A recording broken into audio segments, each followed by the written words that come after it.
This video is brought to you by Nebula, as well as support from my patrons who are viewers like you. Thank you. I want to give a special shout out to Yoav Fine. Thank you for your support, as your patronage helps to make my work possible. The film I'm covering today is Tim Burton's 2007 musical, Sweeney Todd, the Demon Barber of Fleet Street, an adaptation of Stephen Sondheim and Hugh Wheeler's 1979 stage musical. If you have a strong emotional attachment to this film, if seeing it criticized is going to upset you, if you feel like it touched your heart or changed your life when you needed it most, if your nostalgic attachment to it knows no bounds, this is not the video for you. It will probably hurt your feelings, and you should go check something else out. I hold no ill will or judgment in saying it. Love what you love and watch what matters to you. And we begin with the death of Broadway composer Stephen Sondheim. He passed away today at his home in Roxbury, Connecticut. He was 91 years old. Sondheim was considered the father of the modern American musical. Sometimes people leave you halfway through the wood. And the day Stephen Sondheim died, I stayed in bed. In the weeks that followed, I grieved, and felt embarrassed to grieve for someone I'd never met. On that particular November day, I was living in a basement apartment where the windows were covered by snow for most of the year. It was physically dark, with no natural light, and the heater and hot water were broken. Part of why I stayed in bed was to stay warm, and the death of Sondheim felt like the death knell of theater itself. I grew up in theater. Here are some pictures of me as a child in various shows. Since the pandemic started, I've been dismayed to watch communities I grew up in close their doors. We live in an era of community theater death, in which companies are seeing record low ticket sales, in which productions are encouraged to film their performances and put them online, or do readings over Zoom as if that's an inoffensive ask, in which stage musicals seem to be what people want to see, yet are dismissed and devalued. For 20 years, consumers have been pelted with jokes about how terrible musicals are, begging characters not to sing. She's never heard of corn pudding! Oh no, it's a song. You just started another song. Corn pudding, corn pudding. Oh, What are you doing? give me one good reason why we're this way. Why are you doing this? Oh, I can't stop singing. Make it stop, make it stop. Please, God, I just want a black coffee. Black coffee, I'm your coffee guy. No! Even Disney musicals are still as irony poisoned as they were when I was a child. Someone praise me for my benevolence. Just look. Musicals now come with disclaimers that they are, in fact, musicals, if they're marketed as musicals at all. This is easy. Some simple disclaimers. Hey everyone, Spirited is not Elf. It's not Deadpool either.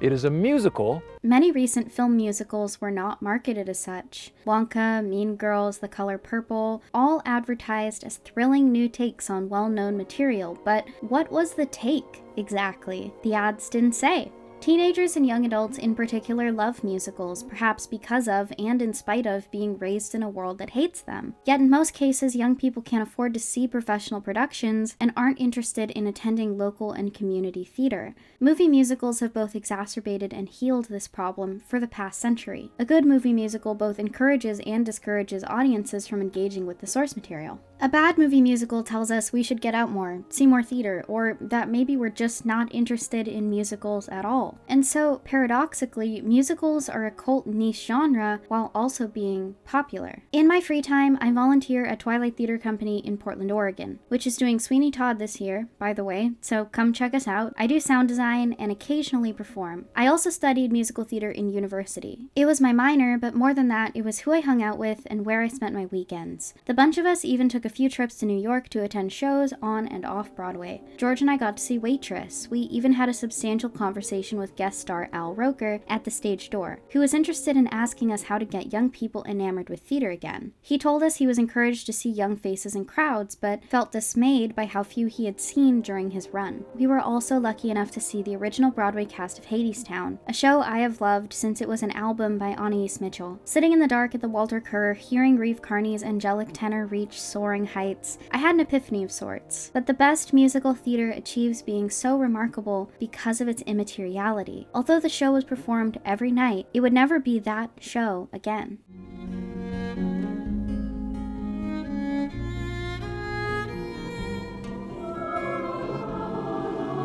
Oh my God. I get it. Theater allowed allows the audience's empathy and imagination to guide them through the work by nature of its form. There's no experience like a great stage musical. It's haunting, enchanting, and quite honestly unbelievable. To be in the same room as performances like that makes you feel lucky to be alive to witness it. And yet this isn't to say film doesn't hold an equal magic, even if it's a different kind of magic. To be in the audience of a stage play is to be part of a communal experience, one defined by shared vulnerability. Film can be far more individual, intimate, and detached. Many people who love film hate musicals because they believe that the best films are real and material, grounded in those private, close, sensorial moments that theater can't often convey. Every wrinkle on a person's face, every subtle glance, the close-up, contrasted with the wide shot. Stage acting and film acting are not the same for this reason. Stage actors must be, even if just slightly, exaggerated and unreal. They must cheat out to be seen, must know how to hold their entire bodies to portray a character, must project, if not mic'd. Film actors, on the other hand, strive in understatedness. A film's static nature is a testament to the values held by its creators. Its true beauty is held in it being an unchanging testament, similar to paintings and sculptures. Once it's done, it's done. In this way, film is unflinching, incapable of reacting in real time. For these reasons, film often appeals to people who are shy, quiet, and acute. Film often serves to make the viewer feel less alone, less disenfranchised, part of something known and felt by a quiet network of disparate individuals. Here, it whispers, a record that human beings, however many worlds apart they may be, feel as you do. Given film's power to touch the hearts of those who feel isolated, who aren't keen on giving into the shared vulnerability theater requires to be appreciated, it's no wonder Tim Burton has been so popular and for so long. It's clear his was one of the young hearts touched most by the power of film. His open support for the paralyzed, the eccentric, the perverted, and nonconformist feels new when you're young. A fable is a story that people don't necessarily believe, but that they understand. You understand what it's about, because what it's about is a feeling like you don't belong, and feeling like you want to belong, and feeling like you're trying to belong, and feeling like you should belong, and you can't belong.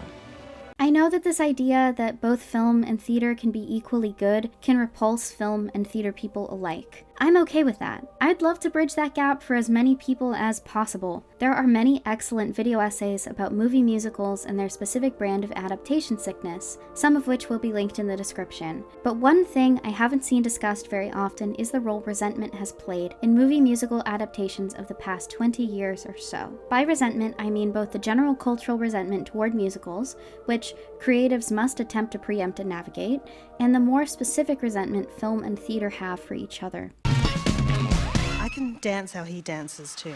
Let me see. It's easy.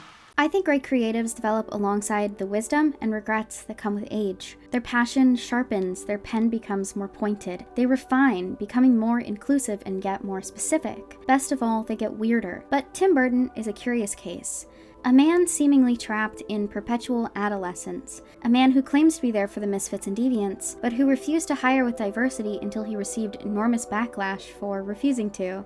Whose open contempt for the world of normies can feel rather dated at times, if not downright mean-spirited. A man who claims to hate musicals yet was eager to direct an adaptation of Sweeney Todd, the demon barber of Fleet Street. A man who has been popular for almost 40 years but recently has had a fall from grace of sorts. Once widely adored, he has become the emperor wearing no clothes. Early in his career, Burton embraced his auteur status, his distinct production design and aesthetic inclinations bolstering him to legend. He has always directed his films with an alternative look and feel.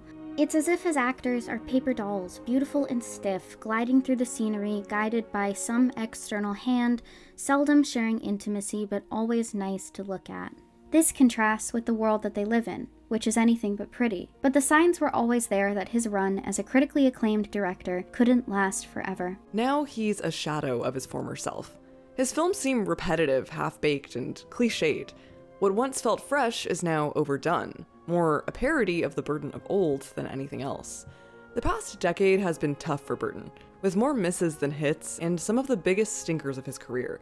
15 years ago, I would have been thrilled at the prospect of a Burton-directed reimagining of The Addams Family. Now, it feels tedious.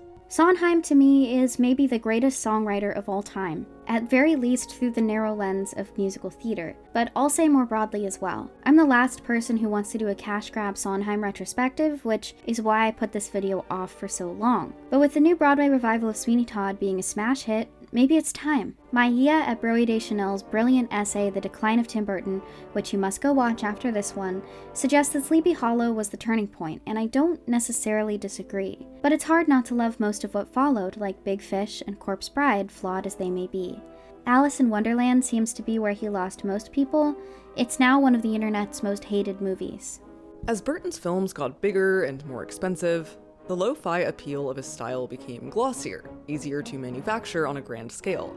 Everything felt like an assembly line of ideas, of costumes, of wigs, especially on Johnny Depp's head. The acting got worse, as Burton seemingly lost interest in giving his cast more to do than wear sumptuous costumes. Again, hello Depp. The limitations of his vision never seemed more obvious, even when the source material he worked with seemed tailor-made for the Burton-esque. Dumbo was a new nadir in that regard, a problem of his own making. He may have been working within Disney's confines, but he's the one who helped to build those fences. There's this narrative I often see online that Sweeney Todd was Tim Burton's last great film, that Charlie and the Chocolate Factory marked the initial shark jump, and Alice in Wonderland completed it, with Sweeney sandwiched mysteriously between the two. But what if, all along, Sweeney Todd was just another drop in a downward trajectory? What if it hasn't aged as well as people think? What if it was never that good to begin with? If you're looking for the moment when Tim Burton embraced total resentment, when his work went from whimsical to cynical, perhaps it's time to attend the tale of Sweeney Todd.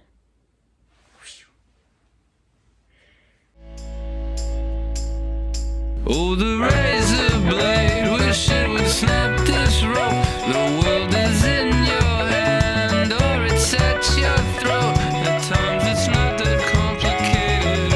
Anything to forget everything. He would never talk, but he was not shy. She was a street smart girl, but she could not lie. They were perfect for each other.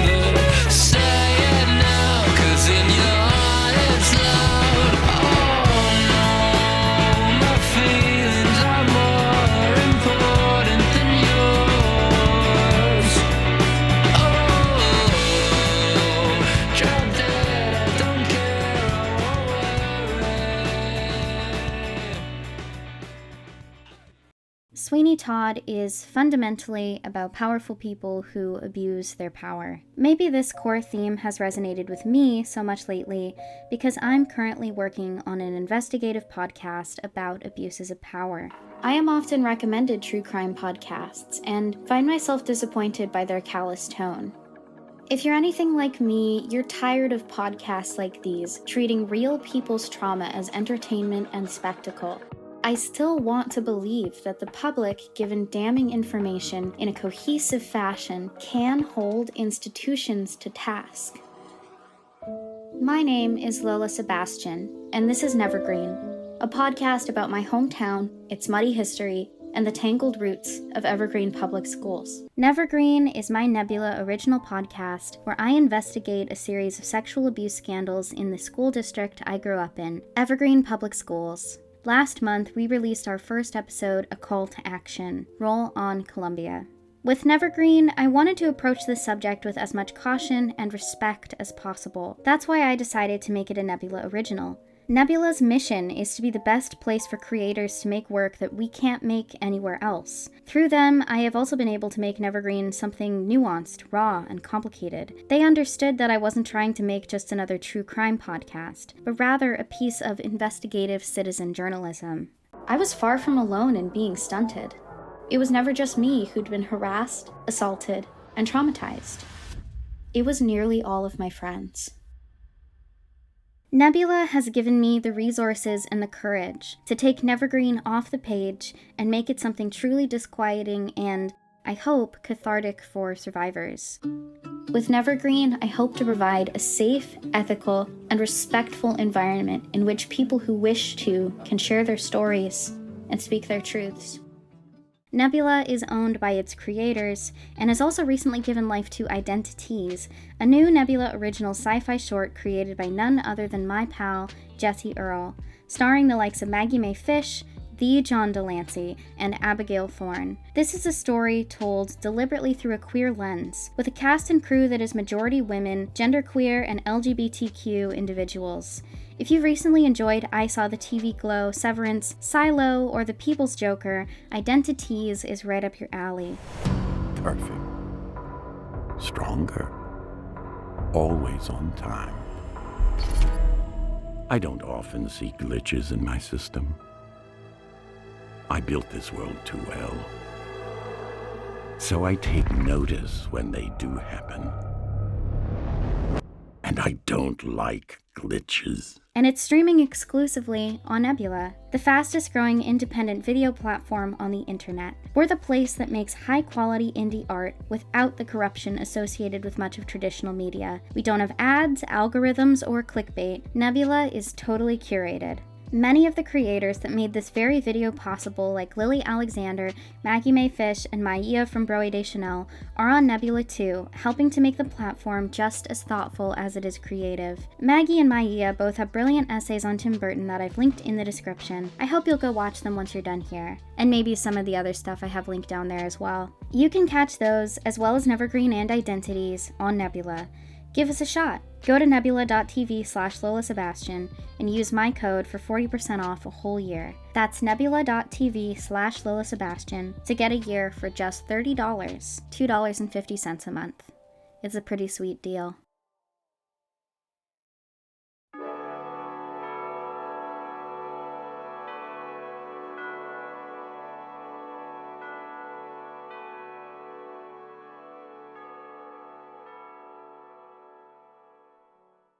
At the time of its release, Sweeney Todd was liked by critics.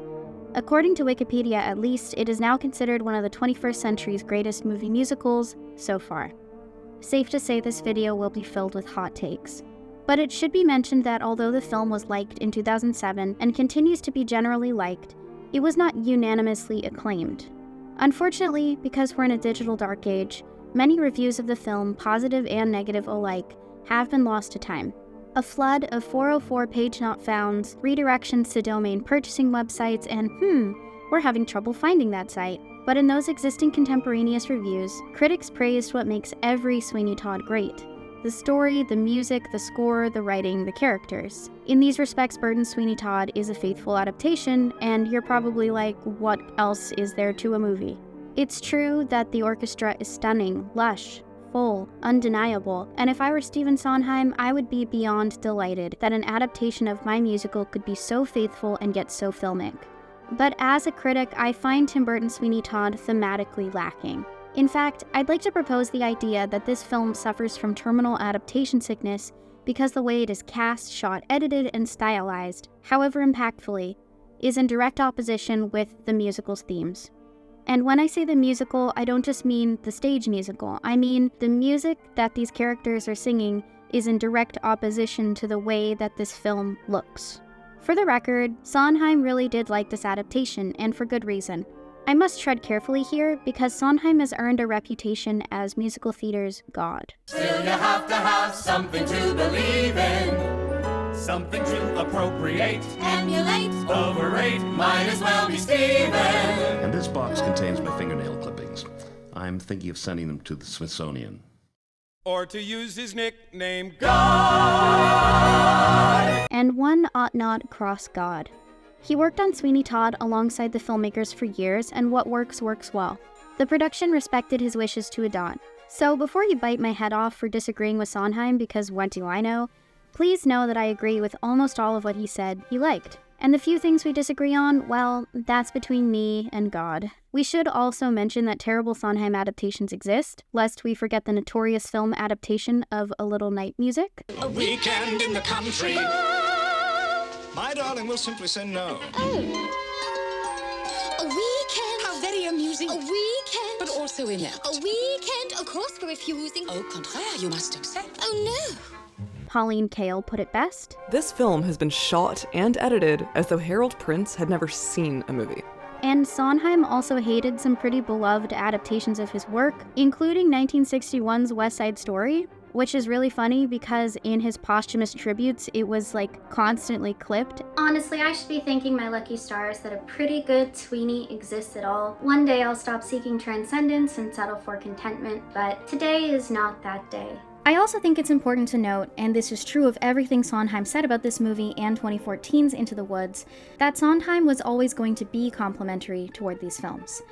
He was heavily involved in these productions, he signed off on the scripts, and he stated many times over that he did not want to have creative control, just contractual approval. This isn't like previous projects that he was critical of in which he wasn't directly involved. I just get this vibe reading these interviews that's like that scene in 30 Rock where Liz explains that no matter how bad the plays Jenna was in were, she was always saying something like, "Wow, the lighting was so incredible, the programs were really easy to read." Still, I promise not to spend this entire video going, "But in the stage show," because, frankly, changes made in adaptation are often for the better. Musicals and film are two different mediums. No one wants to see the same old, same old. Burton and Sondheim agreed that it would be best if the film was a film.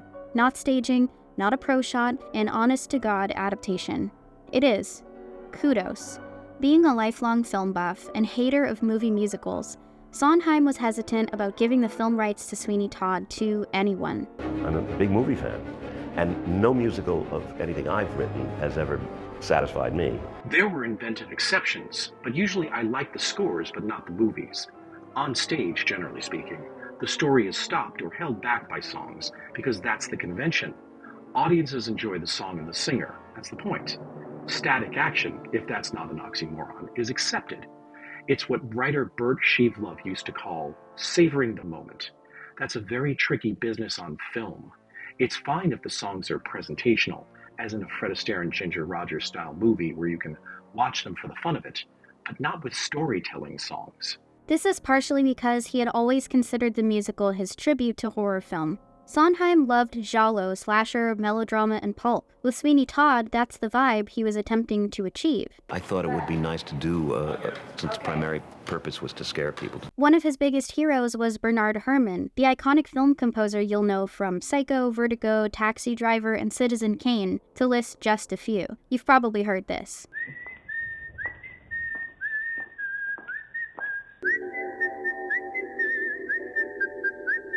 And the best of British luck to you too. For me, the apotheosis of melodrama was Hangover Square, an Edwardian thriller about a sweet-natured, gifted composer who, when he hears a certain high-pitched sound, clicks into a schizophrenic state and becomes a serial killer. The music was by Bernard Herrmann, and it was and is an astonishing score, not just for the mood of suspense it maintains, but for the fact that the climax of the story is a concert at which the composer premieres his avant-garde piano concerto, has a mental breakdown, goes berserk, sets fire to the concert hall, and still manages to finish playing the piece before dying in the flames. At the age of 15, I believed every word of it, intensely enough to encourage me to sit through the movie a second time so that, with the music blaring from the soundtrack, I could memorize the first page of the concerto score, which appeared on screen for just a few seconds after one of the murders. When I got home that night, I played it over and over until I was sure I had it right and it was imprinted into my DNA. I can play it still. Given that Sweeney Todd is a tribute to films like Hangover Square, he'd always had high hopes for a film adaptation. Hopes so high that he didn't let up even after the show won 8 Tony Awards, and offers to make a film adaptation came flooding in. Screenwriter John Logan saw the original 1979 Broadway production of Sweeney Todd, and Tim Burton saw an early production in London. Both loved it and would cite it as a favorite for decades. In fact, Tim Burton approached Stephen Sondheim quite early in his career about making an adaptation. It's fair to call Tim Burton's Sweeney Todd a passion project in many respects. Fast forward to 2003 when Sam Mendes, director of American Beauty in 1917, just to name a few, stepped down from the initial Sweeney project. Sondheim had been approached to write the script and refused, but was happy to lend Logan a hand. According to Logan, the two worked together quite a bit to refine the script. The spirit of collaboration is palpable. What happened then? Well, that's the essay. And although Sweeney wouldn't want us to give it away, we should start with a plot summary.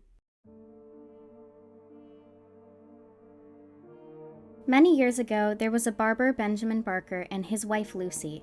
Their daughter, a newborn, is named Joanna. But when the corrupt Judge Turpin begins to covet Lucy, he falsely convicts Barker and sends him to exile in Australia. 15 years later, now in the 1840s, Barker returns to London with the help of a young sailor Anthony.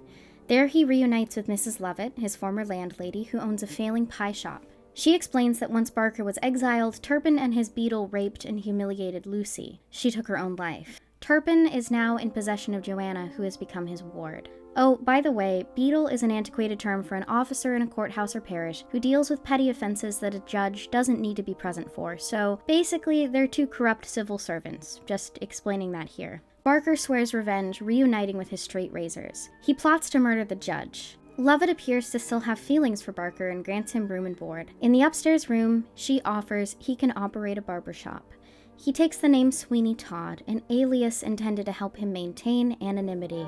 At last, my arm is complete again. Meanwhile, on the other side of town, Anthony the sailor encounters Joanna and is instantly infatuated with her. She longs for freedom. He longs to meet her. This is also when we meet a crazed beggar woman pleading for alms, nothing to see here. Caught lingering too long by her window, the judge and beadle beat Anthony, and standing bloodied on the street, he declares to save Joanna from her plight. Looking to make a name for himself, Sweeney Todd challenges snake oil salesman / traveling barber Adolfo Pirelli to a shaving contest, mediated by the beadle. Pirelli also abuses a young boy whom he takes with him everywhere named Toby. Todd wins and invites the beadle to come by for a shave anytime. Pirelli then confronts Todd, revealing that he's actually one of his former apprentices, and attempts to extort him. Todd flies into a rage and murders him, first bludgeoning him with a tea kettle, and then slitting his throat with a razor. Judge Turpin decides that Joanna has come of age enough to marry, and the beadle recommends he treat himself to the services of Todd's tonsorial parlor. All seems to be going to plan, and Todd nearly succeeds in murdering his foe, when Anthony runs in and spills that he and Joanna are running away together. Turpin swears Todd off and flees. Todd has a complete mental break and decides that everyone in the world deserves to die. Because in all of the whole human race, Mrs. Lovett, there are two kinds of men and only two. There's the one staying put in his proper place, and the one with his foot in the other one's face. Look at me, Mrs. Lovett, look at you. That we all deserve to die. Lovett suggests they put the meat of his victims' bodies into pies, thereby reinvigorating her business as well. Todd rigs a trapdoor so they can send bodies through the floor and straight to the bakehouse. Meanwhile, Turpin locks Joanna up in Bedlam Asylum as punishment for attempting to escape. Todd murders indiscriminately over the following months, and Lovett's business booms. The beggar woman is back to scream about the smoke arising from the chimney. I'm sure she is of no plot significance whatsoever. With things going so well, Lovett proposes the idea of she and Todd someday retiring by the sea, with Toby being their murder family's son. But Toby doesn't like Todd. He thinks he's creepy and unfeeling, so he vows to protect Mrs. Lovett, whom he now sees as a mother figure. Nonetheless, when Toby discovers Pirelli's purse, Lovett locks him in the cannibalism basement. Meanwhile, Anthony finds where Joanna is and asks Todd if he can bring her back to the barbershop for hiding. Todd hatches a plan. He'll send for Judge Turpin, saying that the sailor has stolen Joanna and then murder him. Anthony busts Joanna out of Bedlam and disguises her as a boy. The beadle comes poking around, asking about the smell, so they kill him. Then the beggar woman comes wandering in and recognizes Todd, but he kills her as well. When Turpin enters, Todd suggests a shave to help free time until Joanna arrives, and kills him. Then Todd discovers Joanna, but doesn't kill her when he hears Mrs. Lovett screaming from the basement. Upon entering the bakehouse, Todd recognizes that the beggar woman was actually his long-lost love Lucy all along. Betrayed by Mrs. Lovett, Todd throws her in the oven. Then Toby appears and slits Todd's throat with a straight razor, because he always promised he would protect Mrs. Lovett. All in all, poetic justice achieved. So you've decided to adapt a musical. At some point, you have to accept that your movie is, in fact, a musical. Alan does a duet with Johnny. The closest I ever get. It's just such a surreal experience. There's Johnny and there's Alan Rickman singing. On the set while we're doing it, we're singing it, we're belting it out. I think what's been fascinating and complicated at the same time is that we had to commit to performances singing before we were acting. So we recorded the whole of the score before we started shooting. It's very interesting adapting a stage piece to a film because there's lots of things that I didn't know to begin with that I sort of found out as we went along. For instance, there's a lot of music and it's maybe 70% people singing. But, you know...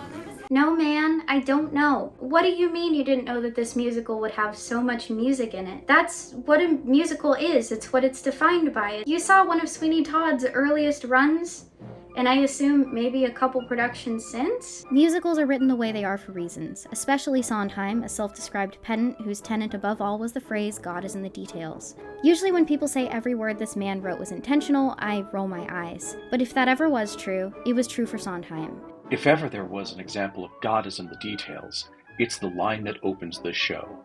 Attend the tale of Sweeney Todd. Detail 1.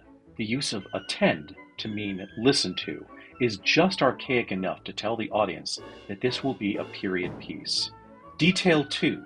The idea of a tale suggests that the audience will not take the story realistically, but as a fable, and opens them up to the bizarrerie of the events which follow.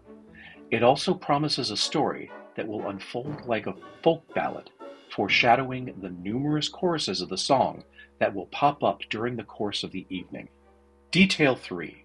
The alliteration on the first, second, and fourth accented beats of Attend the Tale of Sweeney Todd is not only a microcosm of the AABA form of the song itself, but in its very formality gives the line a sinister feeling, especially with the sepulchral accompaniment that rumbles beneath it.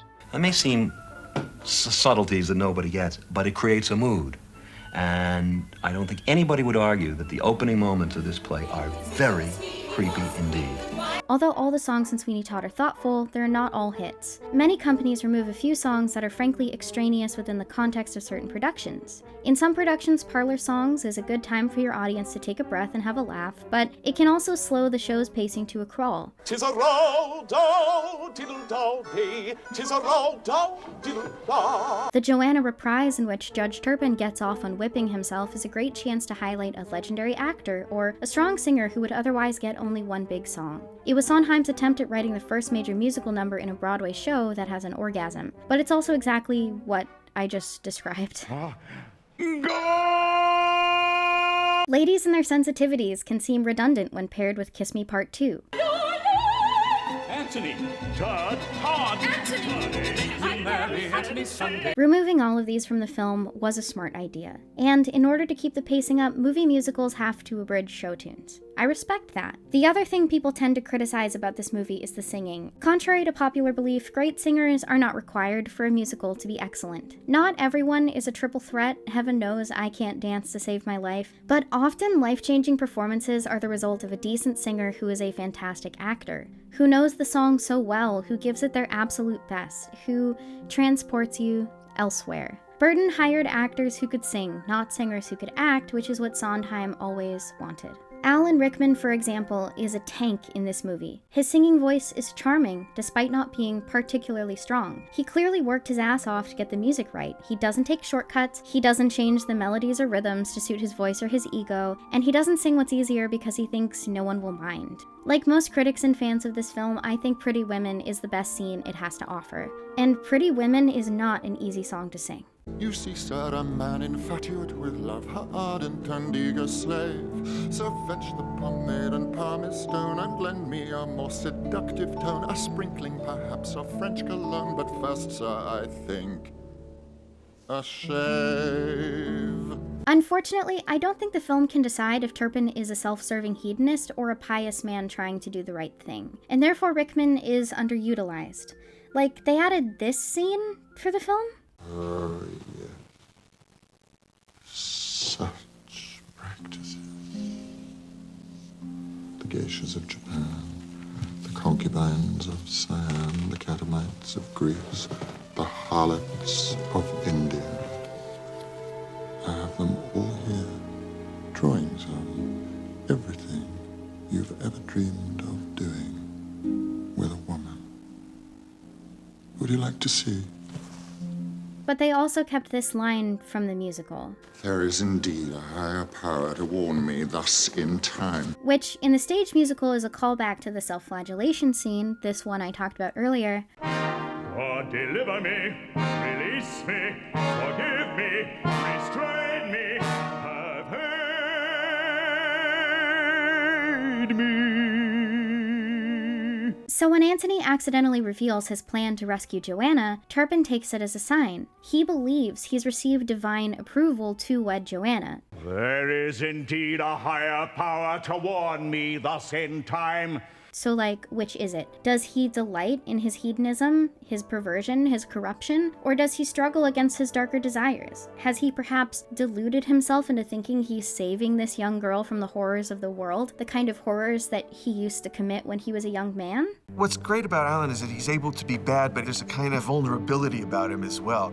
And you kind of don't really want to know what he's thinking. This lack of definition is disappointing because Turpin on stage is usually a little flat and one-dimensional. He could use beefing up for a film adaptation, a little frolloing. Mea culpa, mea culpa, mea maxima culpa, mea maxima culpa. Beata Maria, you know I am a righteous man. You look for clues in a script, and the big clue is when the Beadle says to me, well, maybe you should sort of clean yourself up a bit. There's powder up on your vest, my lord, and stubble up on your cheek. So I thought, well, if this guy's wandering around not shaving properly and with dust on his coat, let's take this further. So I have some pretty horrible stains all over my clothes. But instead, he's just kind of the most evil guy of all time, not because he's self-serving or God-fearing. He just is. They added this scene of him on the bench sentencing a child to death. I therefore sentence you to hang by the neck until you're dead, and may the Lord have mercy on your soul. Court is adjourned. Which in the musical is this.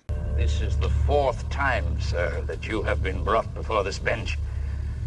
Though it is my earnest wish ever to temper justice with mercy, your persistent dedication to a life of crime is such an abomination before God and man that I have no alternative but to... Yes. Court adjourned. Take him away. In comparison, it's so silly, truly ridiculous. Ultimately, regardless of intent, you don't need to give us a reason to hate this guy. He isn't a redeemable character in the first place, and we already hate him from the beginning because he broke up the Barker family and made the daughter of the woman he raped his ward so he could groom her for her entire childhood. We're definitely not gonna root for him, right? Wow, he's looking at her through a painting. This says a lot about our society. What I'm trying to say is that Alan Rickman's singing is not an issue I have with this movie, and in fact, the more you listen to it, the better it gets because he worked so hard to get it right. That is not true of all of his co-stars. Rest in peace, King. One of the more challenging moments in one's life is when you've got the music in your hand and you're in a huge rehearsal room and Stephen Sondheim walks across the room and says, okay, let's hear it. It doesn't get much tougher than that, but it's so tough and it's so ridiculous what you're about to do, i.e. sing for Stephen Sondheim, that something in the body just says, well, then just do it. What does bother me is when those decent singers who are great actors get lazy.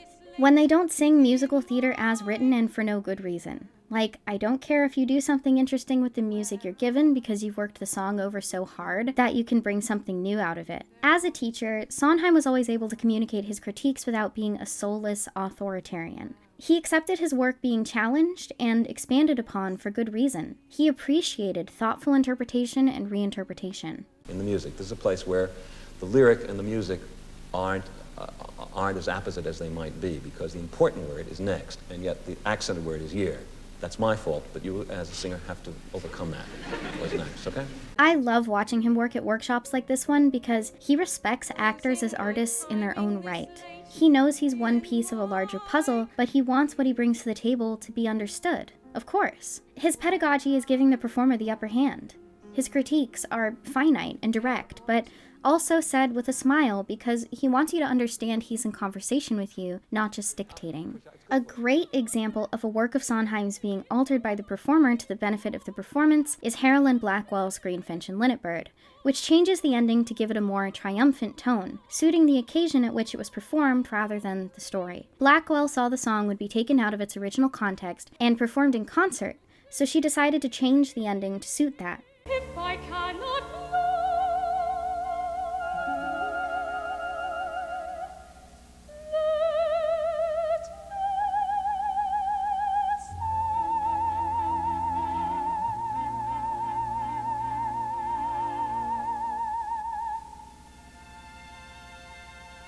It's such a legendary and beloved performance that it's included alongside the original Broadway cast recording. Another notable example, the one undisputed glimmer of excellence in 1977's A Little Night music adaptation, is Diana Rigg singing Every Day a Little Death. Sondheim wrote new lyrics for the song to suit her interpretation of Charlotte Malcolm. Give the lapdog a command, and she crawls for him. For the little understanding she is owed. Upon release, Helena Bonham Carter's interpretation of Mrs. Lovett was applauded for being a daring new take on a beloved character. A soft-spoken, melancholic, gently lilting soprano Mrs. Lovett? What an inspired concept! Mrs. Lovett is played by Helena Bonham Carter, and she came in and beautifully made it her own. She's made Mrs. Lovett vulnerable and funny and sweet. Now, Mr. T, surely one's enough for today. I knew she was really right for it. It's got to be somebody who has the same quality that he does in a different way. She brings an honesty, and even though she has this incredible Victorian face and this period look, she's so contemporary. While her voice is strikingly beautiful. My friend, my clever friend. For you I did. Her song in Corpse Bride is pretty much the highlight of the whole movie for me. I know that I am dead, yet it seems that I still have some tears to shed. With hindsight, we can see that this is just kind of how Helena Bonham Carter performs in musicals. Gillyflowers maybe, instead of daisies. I don't know though. Like here she is in Tom Hooper's Les Mis, again with Sacha Baron Cohen. Have you seen what's happened since? What? Master of the house isn't worth my spare. Comforter, the Lucifer, and lifelong shit. Cunning Her lack little of girl. energy. Go, girl, giving us nothing. What a cruel trick of nature. I take care of my best clientele. Landed me with such a louse. God knows how I've lasted living with this bastard in the house. But here, I'm just not sold. I must admit I find her overall performance one note. Worst Pies in London as written is a comedic patter song and a character introduction. It's meant to be short staccato in rapid-fire succession, rhythmic and conversational. It pretty much defines the character. The mercurial, eruptive quality of Mrs. Lovett's scatterbrained chatter calls for an irregular song form, something that feels closer to rapid recitative than to song. Patterned, metrical approaches and evenly periodic rhymes, the staples of most musical theater songs, would not bespeak an aimless, unpredictable mind like Mrs. Lovett's. Therefore, a song with arbitrary metric patterns in both music and lyric, rhymes which pop up sporadically, along with sentences interrupted by grunts of effort, killing of bugs, and whacks of a rolling pin, but still a song.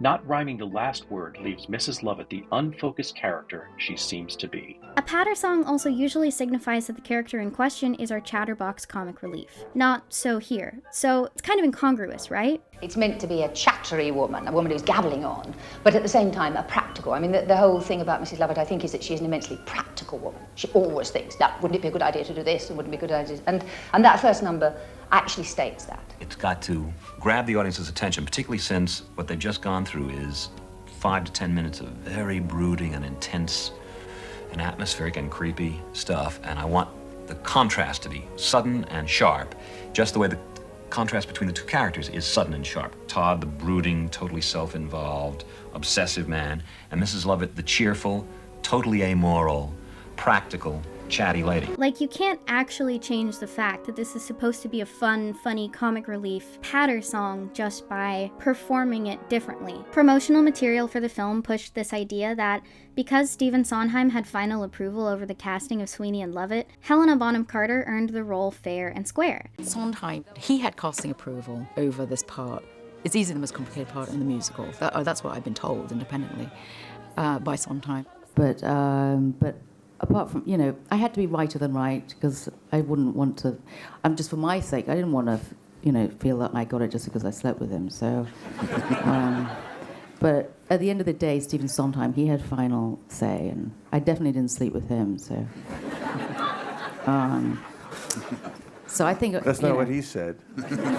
And Carter gave many interviews in 2007 in which he detailed feeling offended by the quote-unquote nepotism rumors. No, it is odd. I was being paid by my boyfriend to fall in love with his best friend. So it's a strange situation, but it's all right. We handled it. Business. She also frequently joked about her husband giving her roles, like in this clip, which has aged hilariously. We are about to embark on a production of Cats. Can I be in it? But to be honest, I can't conceive of any scenario in which Sondheim would have vetoed. It would have caused friction creatively and interpersonally. Plus, he'd already given Tim Burton full creative control, so to me this sounds like a lot of smoke. Like, don't pee on my shoe and tell me it's raining. Carter was Tim Burton's partner, and she's in tons of his projects alongside Johnny Depp. The whole thing has a kind of destiny, I find, that how this has come to be. I remember when I first got together with Tim, he was talking about it and saying that he'd been marinating this idea of the musical. And it was one of our talking points. We got something in common. We both love Sweeney Todd, you know. And that's about it, though. After this film, that's it. We do have a child, I guess. It's got to be somebody who basically has the same quality that Johnny does in a different way. I knew who was going to direct it. And I also was desperate for my little 11-year-old self inside, that I would give myself the chance to audition. And we had a discussion, and he said, you know, I respect you as an actress, but, you know, it's a singing part. You've never sung, so... But I said, look, it doesn't matter. Look, let me just learn how to sing. Whether I get it or not, it doesn't matter. I've just always wanted to do it.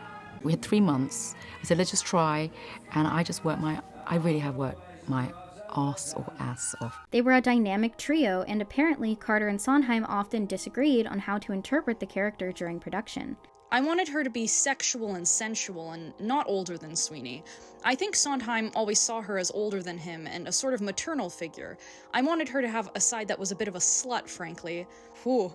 I even thought maybe she was living by being a prostitute, which was pretty common in Victorian times, but Sondheim didn't like the idea at all. Oh, Jesus Christ. And we wonder why that idea didn't get past the drawing board, jeez. The golden rule of stage acting, and I would say acting generally, is that you can do basically whatever you want so long as your decisions do not destroy the given circumstances and truth of the script.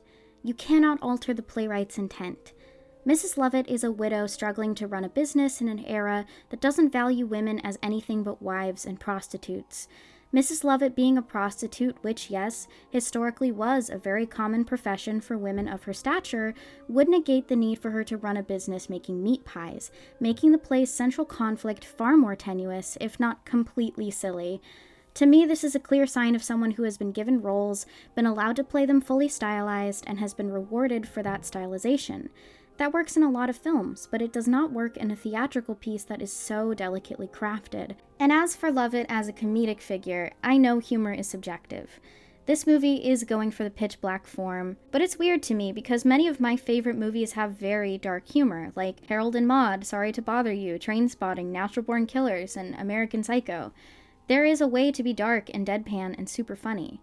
Natural Born Killers is actually a great comparison given that it's, you know, a highly stylized film about a couple who thinks it's cool and hot to murder people. And much like the stage version of Sweeney Todd, Natural Born Killers uses humor not to alleviate the darkness or make the audience feel better, but to highlight just how nightmarish this situation is. Mallory's being abused by her father, but instead of this being revealed in a dramatic scene, it's done in the form of a sitcom, with comedian Rodney Dangerfield as her father, laugh track and all. Hi, Dad. How was work? What work? I'm unemployed. Where the f*** have you been, huh? I'm sorry, you guys, I'm just not feeling the comedy here.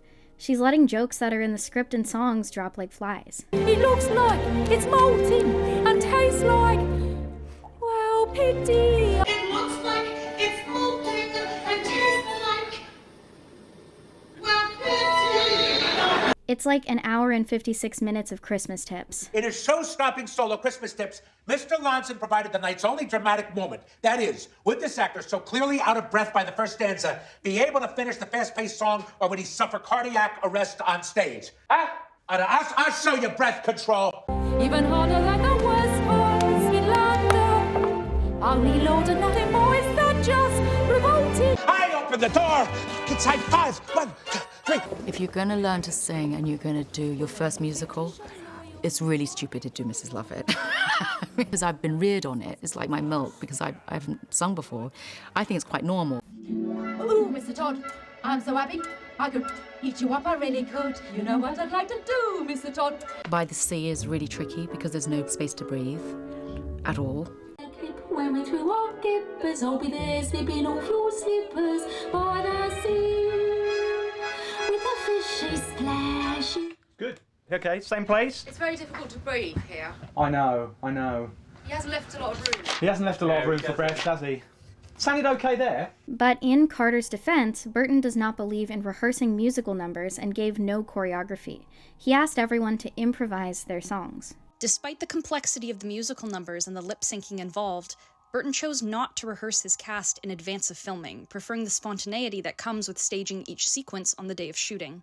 For the performers involved in duets, that meant that the first time they would get to sing together would be on set. And she's having to find her character in the recording studio in a way. That's been a challenge because she's never really known, well, where am I going to be? So Carter never had the chance to do the kind of physical comedy Worst Pies in London entails on stage, and we can't fault her for that. But it does leave the song feeling flat and, dare I say, underbaked, compared to the stage version, in which most musical cues are filled with physical comedy. You gave me such a fright, I thought you was a ghost. Half a minute, can't you sit you down, sit. What it is, when you get it, never thought I'd live to see the day. Just the thought of it's enough to make you sick. And I'm telling you, them pussycats is quick. And again, I get that film acting and stage acting are different and that this would look absolutely ridiculous on screen. Let the world pass by. So yeah, this needed to be toned way down, but again, Chicago, you can do this kind of number in a film and keep it drama. But I can't do it alone. Hey, I get it. You're avoiding fantasy sequences. Then don't have fantasy sequences in the first place. And this Sweeney Todd has at least 2 fantasy sequences. So maybe now is a good time to talk about dance and fantasy in musical theater film. This film doesn't have dance numbers, and that's fine. Most productions of Sweeney have very little choreography. That clip with Emma Thompson as Lovett, for example, was taken from a Philharmonic performance of the show, most of which is staged with actors standing in front of microphones. The only reason they gave her a rolling pin and a timpani is because it looked too awkward to do the number with her just standing there. Funny that. But to be fair, the timpani is also serving as percussion in the song, so she's really playing an instrument and singing at the same time, a well-trod Sweeney tradition. Many versions of this show do just that. Some of my favorite iterations of Joanna in particular, and this is because I'm a cellist. And this may be a bit stringy, but then of course it's fiddle player. Have her playing cello instead of embroidering. Regardless, few operas or operettas have dance numbers, but to make up for it, they've got shit going on. The actors are always engaged in the scene, partnering with the other actors or engrossed in the songs they're singing. You don't have to go full spectacle to induce rapturous admiration.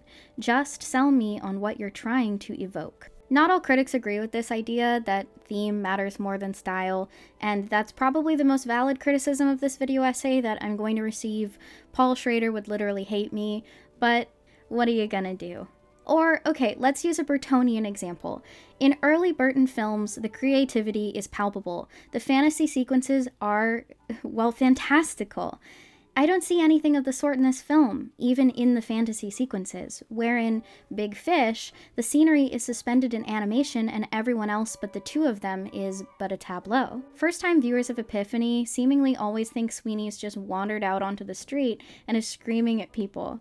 This is where the film does the whole "wake up, Mr. Todd, wake up" bit too. Then there are the numbers that should be fantasy sequences by the film's own logic, but kinda aren't. A Little Priest is the worst offender. Where in the stage show, this is the big song at the end of Act 1 where they're doing quips and wordplay. By the priest. Heavenly! Well, not as hearty as Bishop, perhaps, but they're not as bland as Curate either. Here it's like 5 minutes of them standing at a window looking at people outside the window and talking about what they're seeing. So the whole joke of the song, them riffing on the kind of people they're going to kill, is kind of ruined, right? I mean, how clever can they be if they're commenting on what is literally in front of their eyes? Haven't you got poet or something like that? Now you see the trouble with poet is how do you know it's deceased? Try the priest. In fact, you might even say we just ate Ooter, and he's in our stomachs right now. Wait, scratch that one. Seems an awful waste. I mean, with the price of comic relief what it is. When you get it. If you get it. Guess you didn't? Good you got it? But also, of course, by this bold stroke of throwing the funniest number straight after the blackest number to give the audience the most colossal sense of release and relief after this awful confrontation with blackness and despair, to have this marvelous release into laughter, albeit very, very chilling laughter. It brings the curtain down for the interval on a note of terrific demonic glee instead of demonic hatred. So let me get this straight. In attempting to make a filmic Sweeney Todd, Burton embraced grit because the year was 2007. Oh, greasy and gritty. Yet the film does indeed have fantasy sequences, at least 2. But otherwise, when Lovett and Todd are fantasizing, they're just looking at things that are happening. So why should we care about these characters' dreams and fantasies when their inner lives seem so non-existent? I get that film is a visual medium, but then have them do something. Anything. My musical theater prof used this quote as gospel. When movement isn't enough, you dance. Or when speaking isn't enough, you sing. I can't find who that saying is originally attributed to, so I quoted Rob Marshall using it as his ethos while directing the film adaptation of Chicago. And while Burton's Sweeney Todd is devoid of humor, even in a comedy song like this, there are some moments made unintentionally funny by the lyrics matching up with everything shown on screen. Every day send her a flower, but did she come down from a tower? Wondering how the world might look from up so high. One foot after the other, one branch then to another. It's extremely literal, not suggestive. And Johnny Depp, for better or worse, is Johnny Depp. For the record, Sondheim liked his performance. Johnny's performance is quite remarkable. Sweeney's desire for revenge and the simmering anger and hurt that he feels carried the story forward, and Johnny finds the most remarkable variety within that narrow set of emotions. I'll concede that Depp nailed the emotionality of this role. I think he shines bright in the film's quiet, subtle songs, which are hard for even the pros to pull off. It requires a lot of talent as an actor to take a song that's mostly exposition and find that emotional core. But I'd be lying if I didn't admit I find his musicality leaves something to be desired at times, and I'm not really talking about his singing, which, like Rickman's, is as good as it needs to be. I'm talking more about Depp's expressions of emotionality dominating his performances to the point where a bit of meaning is lost. In his masterclasses, Sondheim talks about My Friends as a trance, a ritual, and a cult practice rather than a conversation with the razor. Let's not take any rubato. Let's keep it absolutely rigid to start with. Ja, da, da, da. Ja, so it has a trance-like quality. The reason that I wrote this rhythmically so squarely because he's falling into a state of almost of self-hypnosis.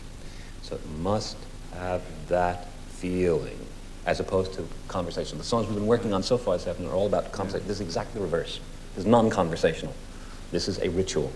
Simon, was there anything you wanted to say? When you lean into a rhyme, you shatter the conversational tone of the lyric. It's like nails on a blackboard to me, and I love you all. But I feel as though the relationship Depp has with his razor is weird.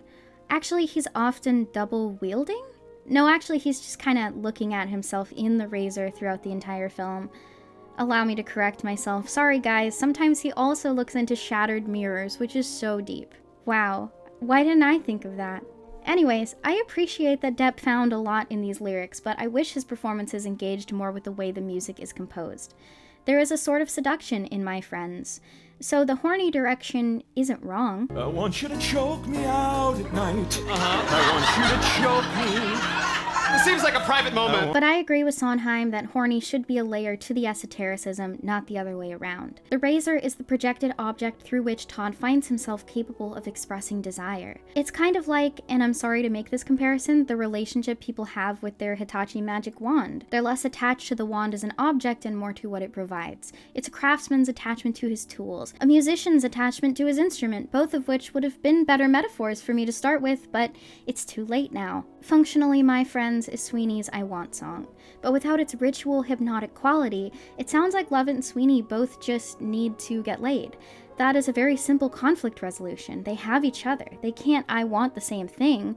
Otherwise the audience gets all, "But why didn't they fall in love with each other?" about it, which misses the point. What Sweeney wants is revenge. What Lovett wants is for him to desire her as much as he desires revenge.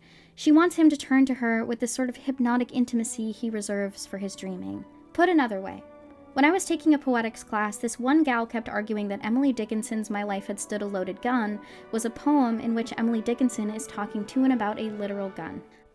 No. To foe of his, I'm deadly foe. None stir the second time, on whom I lay a yellow eye or an emphatic thumb. Though I than he may longer live, he longer must than I. For I have but the power to kill, without the power to die.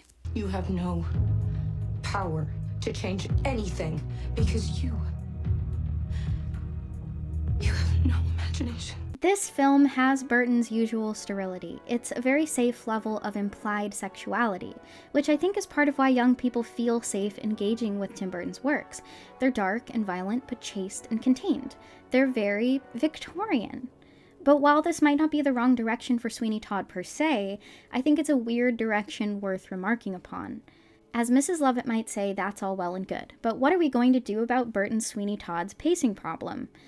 Yeah, the film has this issue where, because many of the songs that provide exposition were removed, it keeps grinding to a halt for the sake of exposition. Mr. T, can I ask you a question? What? What did your Lucy look like? Can't really remember, can you? She had yellow hair. You got to leave this all behind you now. She's gone. What they removed from songs often has to be made up for later with tedious dialogue, so, respectfully, what's the point? Because the filmmakers just keep saying that they removed songs to save time, when clearly that's not the case. Well, one of the reasons music is so continuous in it is to keep the audience in suspense. I mean, when you see something as over the top as this plot, if you're going to prevent the audience from giggling in the wrong way, they should laugh out of nervous tension. But then the way you hold it together is to keep music going all the time. And you know what else? I'll say it. Removing the Greek chorus in every capacity was a bad idea. Originally, the film was going to be haunted with ghosts, including Christopher Lee, who would sing the ballad numbers without being themselves seen. Somewhere along the way, that got scrapped. Lee claims it was when Depp's daughter fell ill, and serious time constraints were placed on the film's production. Christopher Lee, whose role in Tim Burton's film Sweeney Todd had been eagerly anticipated, has been told his services are no longer required. Even by the standards of the demon barber, it seems an unkind cut. The actor had been looking forward to making his fourth film with Burton as director and Johnny Depp as the star, but at the 11th hour, the character of the gentleman ghost that Lee had been signed on to play was axed. Half a dozen other actors who were due to play singing ghosts in the film, including Peter Bowles, are also out. It was a tight production schedule, so when Johnny had to absent himself when his daughter Lily Rose was taken ill, some scenes had to be cut. Smoke.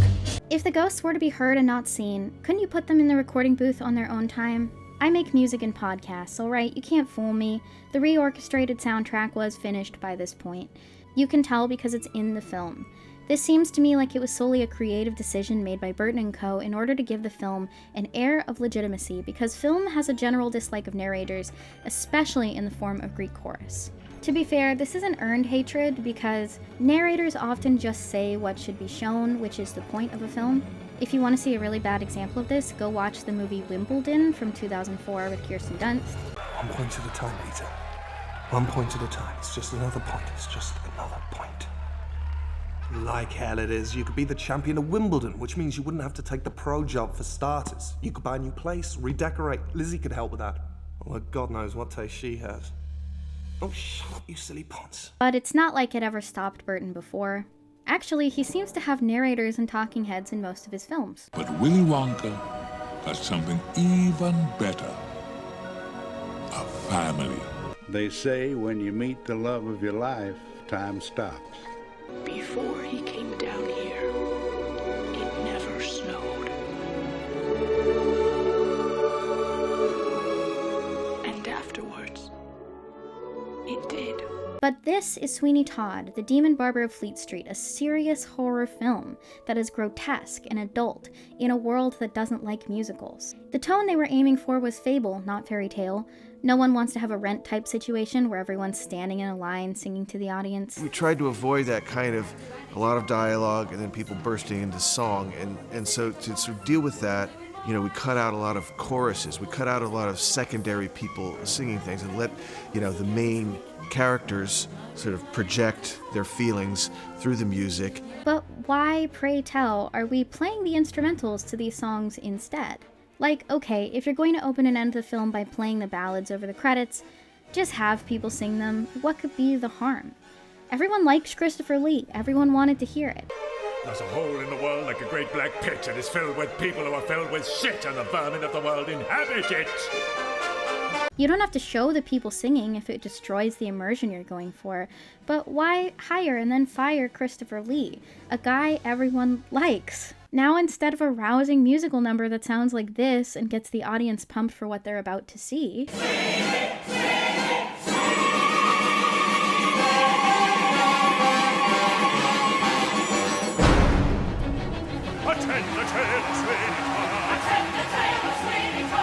you have scenes like this.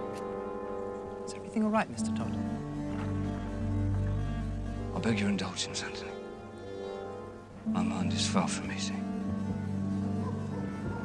In these once familiar streets, I feel shadows everywhere.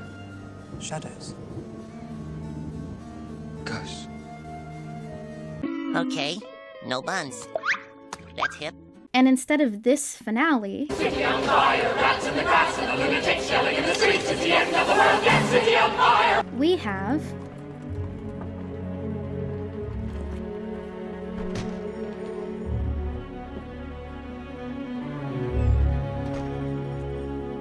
wow, I'm so glad they sucked all of the fun and excitement out of Sweeney Todd. What a cool artistic decision. No patties. Happening. Oh yeah, that's definitely the coolest meal I ever saw. Removing the Greek chorus also makes the reveal of the beggar woman's identity torturously obvious, and it's the big twist at the end of the film. When you have a chorus, they become the voice of the setting itself. London is its own character of sorts in the stage musical, represented by the Greek chorus, who are also Sweeney's victims and reel from his actions alongside the audience. The beggar woman in the stage show is also a member of the Greek chorus, and she's the comic relief. So when she's introduced by soliciting Todd at the start of the show, it's like, oh man, what a wacky half-crazed beggar woman, she'll probably be the chorus's token comic relief. Anthony even says, Pardon me, sir, but there's no need to fear the likes of her. She was only a half-crazed beggar woman. London's full of them. The tragedy in Lucy appearing at the start in the state is that she's literally the very first person Todd meets upon returning to London. He spends the whole musical lusting over the idea of who she could have been, walking in his own sort of unearthly plane haunted by the ghost of her. But she's alive. But when he saw her right off the boat, he couldn't recognize her because she wasn't what he had idealized her to be. The movie omits both the chorus and this scene, so for the rest of it, Lucy's hanging around. She's here and here again. And I'm staring at a picket fence, wondering where the hell time when I should have been running by now. But I just hate.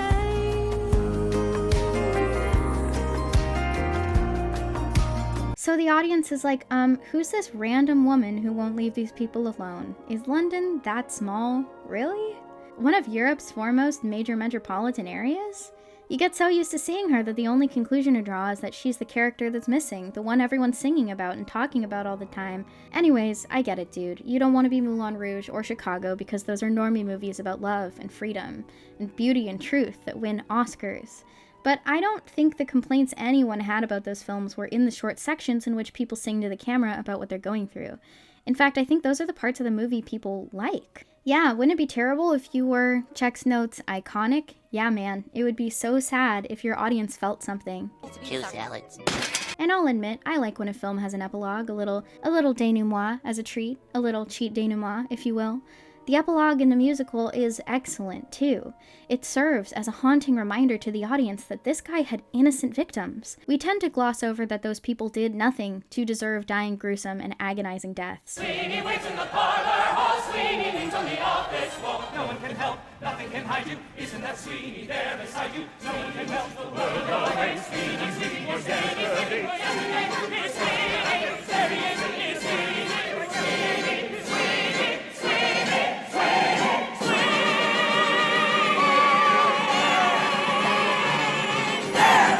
Maybe these ghosts have been the ghosts of the damned all along, that follow the audience home, like the hitchhiking ghosts at the end of the Haunted Mansion. There's a little matter I forgot to mention.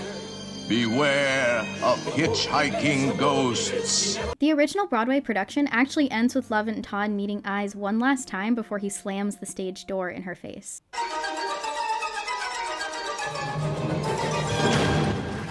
I understand how in 2007 this ending doesn't work because the audience will then ask if this is supposed to be them meeting in the afterlife. I mean, what are we, to believe that this is some sort of, magic xylophone or something? Boy, I really hope somebody got fired for that blunder. And does that imply that the movie has an afterlife, etc., etc.? I've also seen productions where Antony stumbles out one of the ghosts with a bullet in his head from, presumably, Joanna. As we'll get to, she fires the gun killing Phineas Fogg in the musical.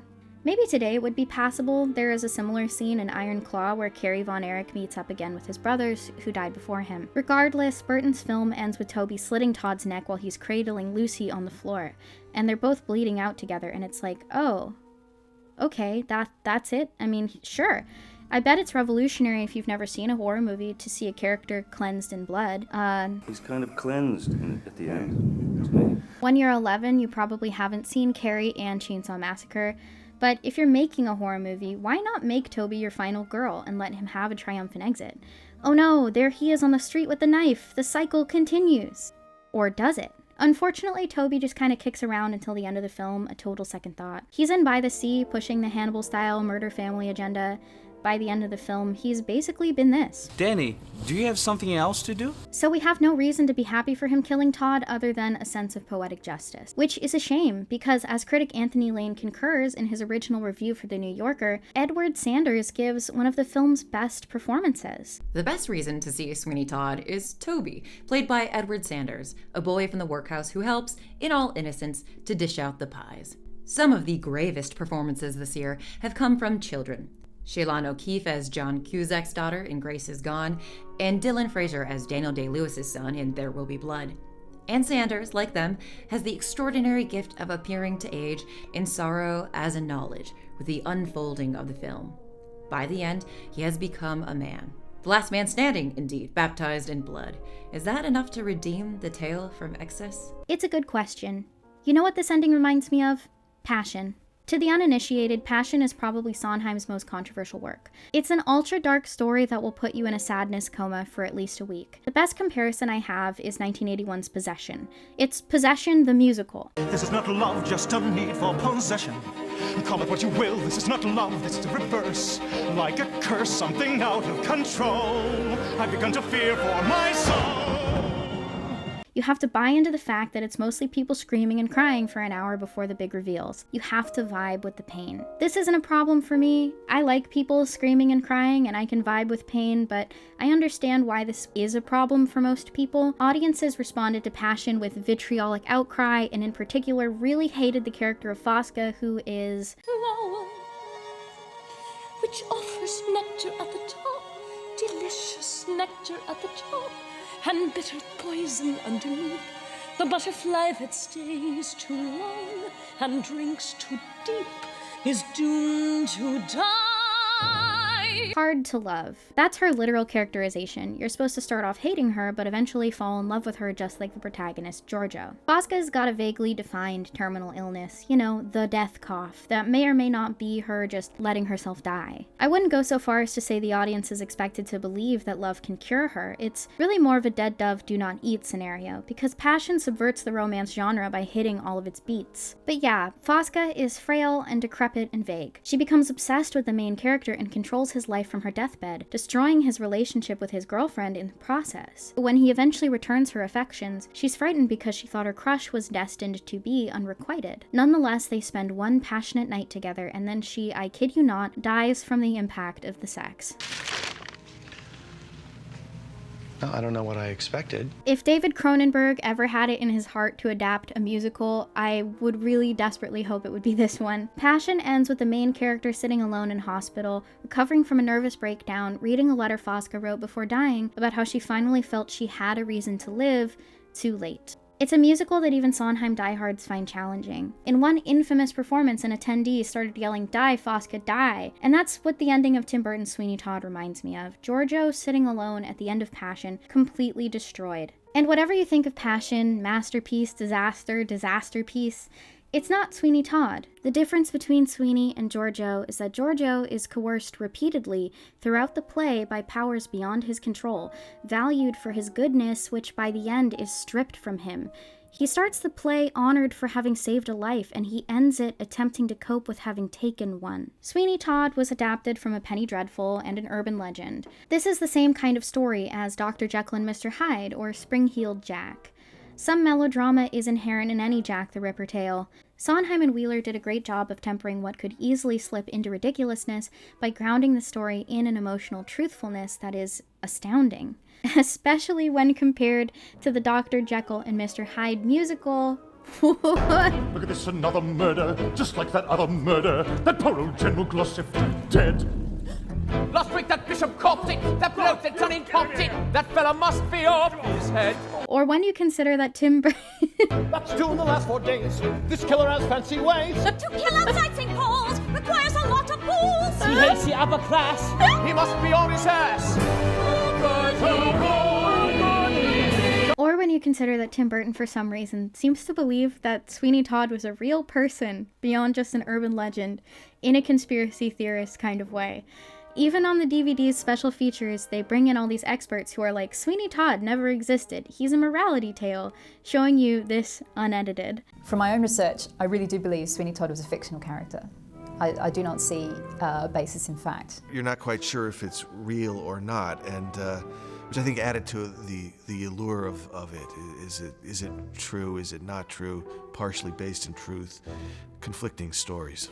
It is unlikely that anybody of the name of Sweeney Todd, the demon barber of Fleet Street, ever lived and behaved in the way the legend tells us. And then the experts are like laying out all the potential sources of the character that they've painstakingly collected over a decade in researching folktales and urban legends, talking about the greater significance of cannibal narratives in fiction. Fears of cannibalism. It's a very, very basic fear. And it goes all the way back to myth, and and forcing people to be cannibals is an ultimate revenge. I think the interest in cannibalism, and certainly we can put Sweeney Todd in that category, is that it's the ultimate taboo, isn't it? But Tim Burton won't stop contradicting them and saying that the source of the myth is too murky to know for sure whether or not he was a real person, because that's clearly what he wants to believe. Cannibals and murdering barbers collided again a few years later in 1800. This ghastly account would become another source for the myth of Sweeney Todd. And there's lots of conflicting stories about the origins of the character. So ultimately, the narrator of this DVD feature is at the whims of Tim Burton and has to keep being like, well, regardless of whether he actually existed, he's scary. 2 centuries on, it is unlikely that the truth and legend of Sweeney Todd will ever be sufficiently untangled. By the way, if you want a more in-depth discussion of cannibalism narratives, I did a video on cannibalism and the popular imagination in the film Bones and All a few months back, because of course I did. But all this to say, so many moments in Sweeney could be cheesy and over the top, but end up downright disturbing thanks to their craftsmanship. You can't believe the depths to which these characters will sink. But with Burton's adaptation, it's like he went in preemptively resenting so much of what makes the musical compelling, even though he really cares about it, because it has committed the sin of being a musical. It's been really interesting working with Tim on doing this musical. First of all, it's been, because I know privately, because I live with him, that he hates musicals. So it's kind of fantastic that he's doing one. This is my territory, because he thinks that Billy, our son's going to be gay, because he listens to Judy Garland, and I've just brought him up on musicals. He views it as a stone that needs to be polished rather than a beautiful thing in its own right. So in order to grant it gravitas in a world that celebrates gritty realism, he's turned it into passion, humorless, completely reliant on emotionality. He didn't give Sweeney Todd the benefit of believing it could be anything more than what he's already decided it is, so we'd better dull down that patter song, because otherwise the audience will laugh, and no one should be laughing. We'd better show Pirelli beating a child so the audience doesn't find his arc that entertaining, even though this song goes on forever. That'll show him that film is the superior art form. See, in the musical, the purpose of this scene is plot, so Sondheim tempers that with comic relief. This can also maybe be a cameo for your celebrity, classical/opera/pro-Broadway singer, or your senior student who's earned a solo but wasn't right for any of the other leading roles. When my university did Sweeney Todd, my friend Dustyn, who is absolutely brilliant, stole the show with this number. But here, they can't even get the rose from the dead joke right. Gentlemen, you are about to see something that rose from the dead! On the top of me head. Gentlemen, you are about to see something that rose from the dead! On the top of my head! Honestly, the whole Pirelli section of the film is a mess. Despite having a signature weapon that he sometimes even double wields, Todd's first major murder is performed mostly with a tea kettle, and it's like, look, Sacha Baron Cohen is as famous as the rest of these people, and this was pre-Borat, so he wasn't even that popular yet. So, if not for comedy or cameo, why not keep this as short as you keep Anthony and Joanna? On the tea kettle note, it's weird how in the finale of the film Sweeney stabs the judge to death. Like, does he have a signature weapon in murder style, or doesn't he? Inquiring minds wish to know. My friends, more like my acquaintances. For the journal Psychology of Music, musicologist Anne Kristen Herget reviewed 24 studies in English and German to find what they could tell us about music's potential to convey meaning in film. She found that much of music's power in filmmaking had to do with building a sort of schematic continuum. If movements in music and film take place simultaneously in time, this can captivate and direct the attention of the recipients.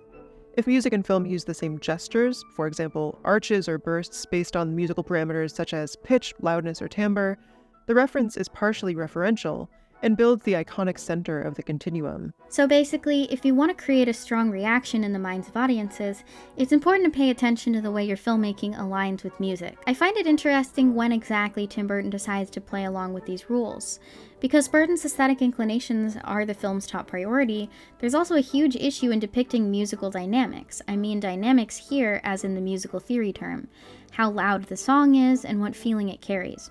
We get a lot of close-up shots with the characters belting into the camera, when these are songs written for the cheap seats. The film's strongest moments respect dynamics. The wide shots are great. And you know, I've seen people on social media saying that what Tom Hooper doesn't understand is that Sweeney Todd's grit isn't due to realism, but rather its stylization. I'm not sure I agree with that. One of two fantasy sequences is in fact denoted by that, "Hey, Mr. Todd, are you awake? Wake up, Mr. Todd, you're dreaming," bit. That's all very well, but what are we going to do about him? Hello? Do you hear me?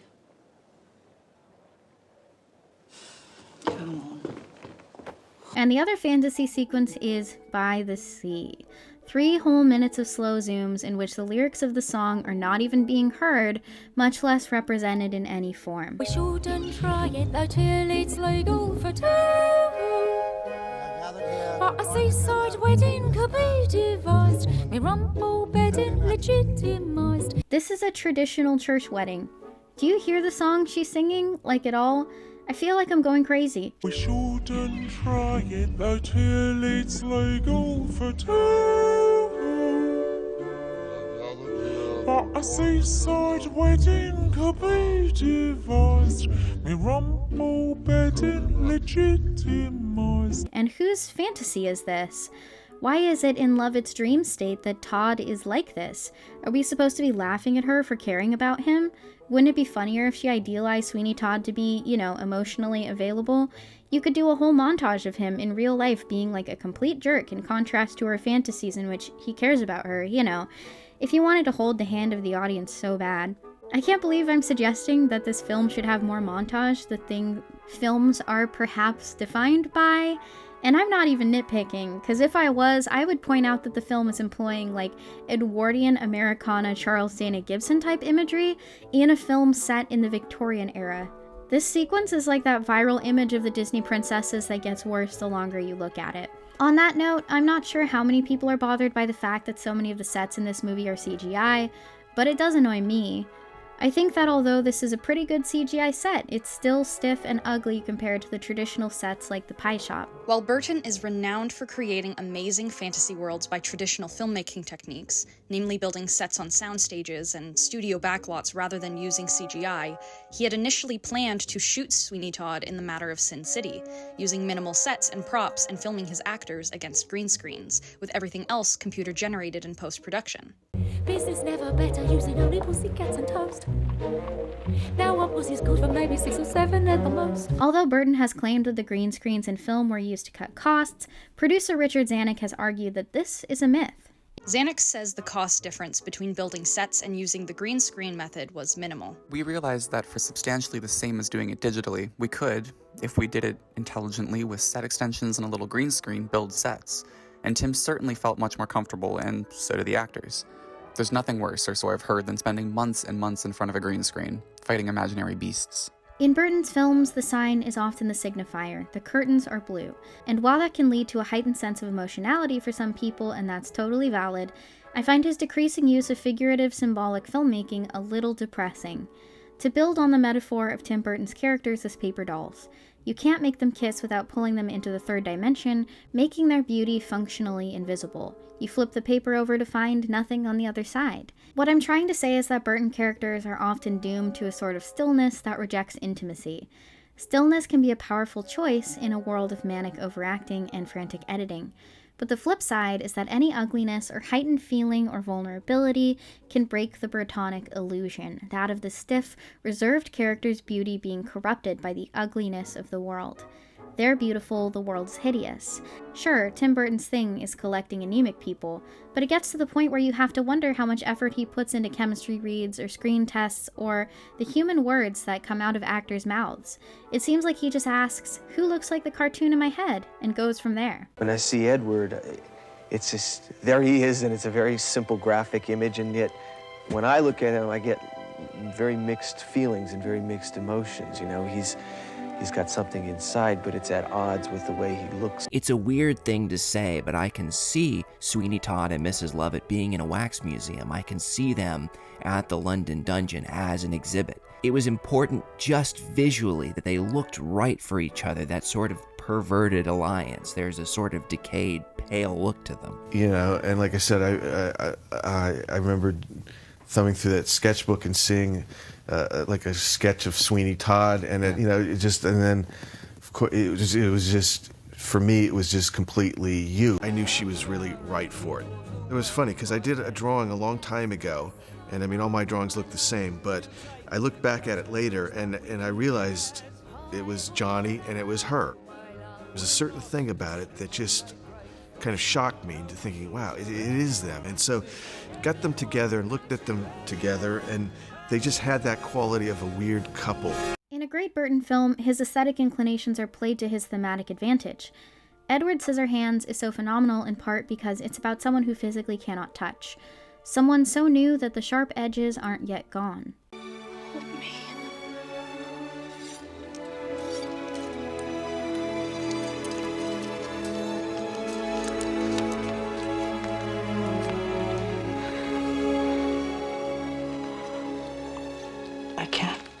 For all the wild swipes of Sweeney's razor, splattering red on the lens, was there not more threat and mystery in the sight of Depp as Edward Scissorhands, the lost soul who could kill at will but never did?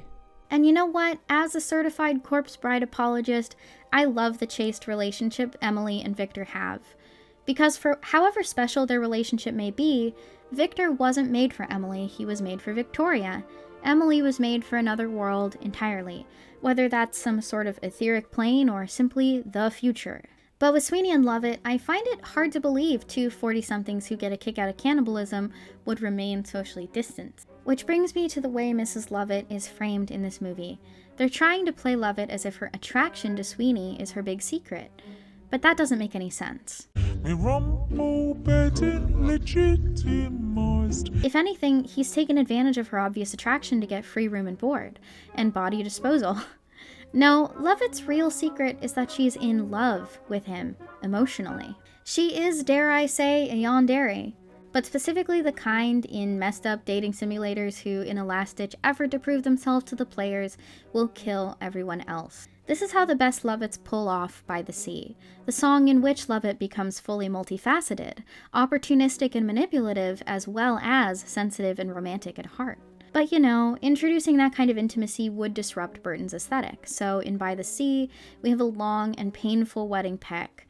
Now, before we continue, I also want to unbox some authentic and bizarre 2007 era Sweeney Todd merch I bought on eBay as a treat. Presenting the official Sweeney Todd shaving kit. The idea of this is so funny to me, even funnier when you consider that the song referencing his mug was removed from the movie. I assumed, as any sane person would, that this would be a dull blade. It's not. It's a sharp razor.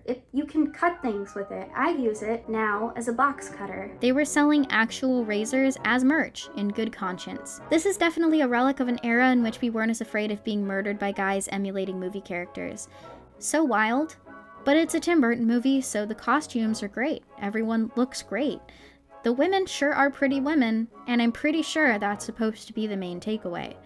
But what if there's more to life than being hot? Did you ever think that maybe there's more to life than being really, really, really ridiculously good looking?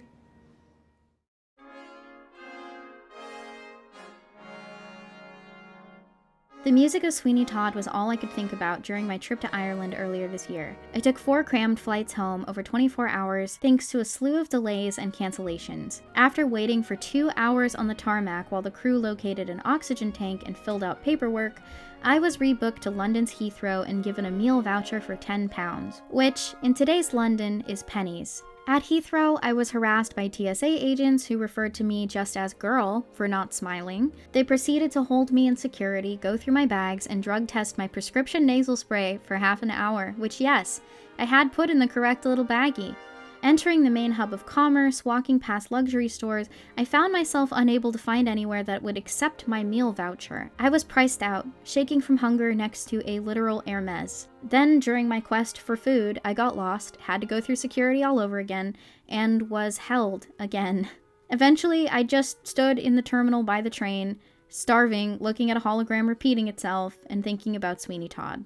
It's one thing to consider what Sweeney Todd could be, but it's also worth knowing what it is, a musical with drama grounded in a place and time that didn't value human life. The Sweeney movie opens fittingly with the CGI blood being pushed through CGI gears. The opening credits of his new movie pretty much rehash those of the last one, Charlie and the Chocolate Factory, with blood instead of chocolate flowing through the machinery. They are certainly no more frightening. The scarlet ooze might as well be strawberry jam. These are the gears of Sweeney Todd's evil chair, sure, but they're also the gears of industry. That's because Sweeney Todd is set during the tail end of the Industrial Revolution, the quote-unquote golden age of British industry.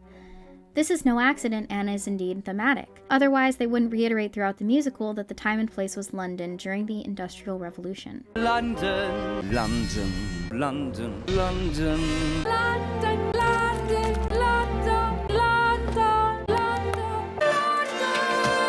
The set, what we did was make a factory so that the whole play takes place in a Victorian foundry. If you ask what they make in that foundry, they make a show called Sweeney Todd. And these people all work in the factory and the sunlight never hits any of them. Though they may be on the street, the sunlight is always diffused through a filthy glass ceiling so that they never get touched by the sun. The rays of the sun are always diffused with dust and dirt, and these people are trapped. This area of London has always been a focus for publishers and indeed for writers and for scribblers and small journals of all sorts. It is now, of course, today the financial centre of London, and indeed a major financial capital of the world, very much like Wall Street is in America. It wasn't until we decided to encompass something larger, which is to say the class structure here, which was more dramatic certainly in Victorian times. And suddenly it became about the industrial age, it became about the incursions of machinery on the spirit and people, on the soul, on poetry and so on. A lot of highfalutin stuff, but in fact that's what made it possible for me to direct it. I might suggest that in his corruption, Benjamin Barker begins to resemble what he claims to hate, and thus transforms from Benjamin to Sweeney. He isn't just betrayed by a criminal justice system, he becomes a living manifestation of industrialization. It doesn't matter how many must die in order to suit his desires, because he views everyone else as beneath him. And in fact, his desire to ruin other people's lives comes from the very trauma he experienced. He worked so hard to get where he is, so why would he stoop to help anyone beneath him now? If I were to give the musical Sweeney Todd a single theme, I would choose the idea that living transactionally is a mistake. As the epilogue that's not included in the film states, To seek revenge may lead to hell. But everyone does it if seldom as well. That's Sweeney. TLDR, none of us are clean. None of us are free from sin. We are all in one way or another contributing to or suffering from these terrible cycles. Because catering to industry turns us all into commodity. Lovett's pie shop only thrives when people are being turned into meat to make it so. The women of this industrial London are reduced to their looks and functionality. Toby has sometimes been portrayed as a grown man with cognitive disabilities.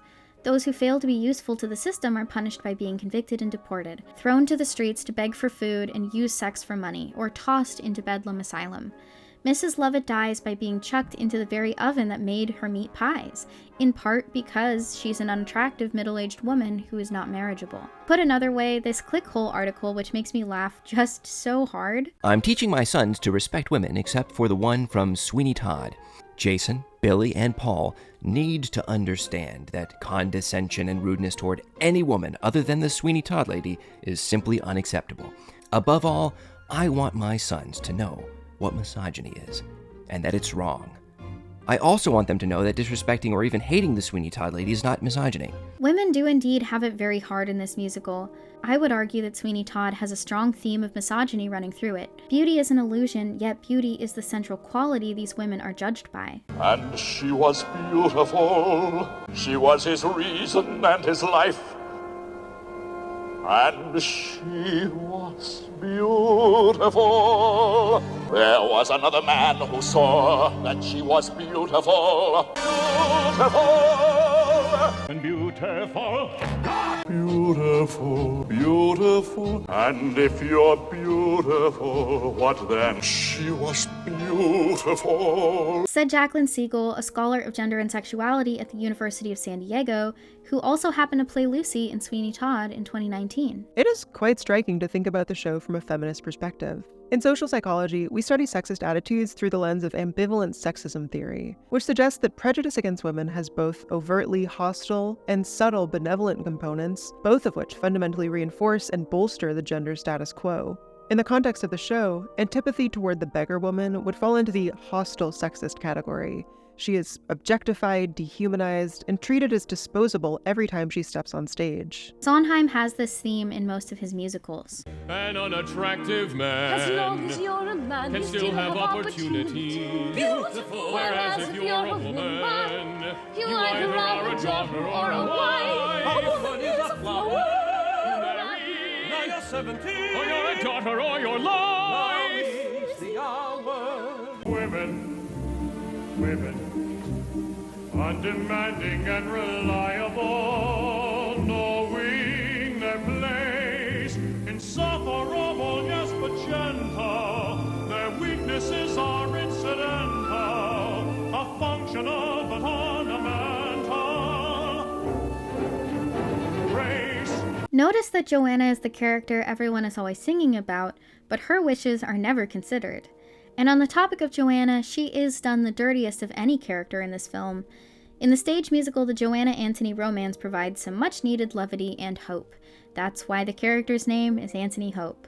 But this film has no light in the darkness, so all of their duets are cut. Jamie Campbell Bower has had some pretty good luck since Sweeney. He got to be in both a Twilight and a Harry Potter after this. Despite an utterly ethereal performance, Jane Wisner gets very little opportunity to prove herself in her film debut, as she's given about a minute and a half in total to sing. It's amazing. The first film I'm in is Sweeney Todd, and it's directed by Tim Burton, starring Johnny Depp. That's just unbelievable. She hasn't received much work since, and that's a shame.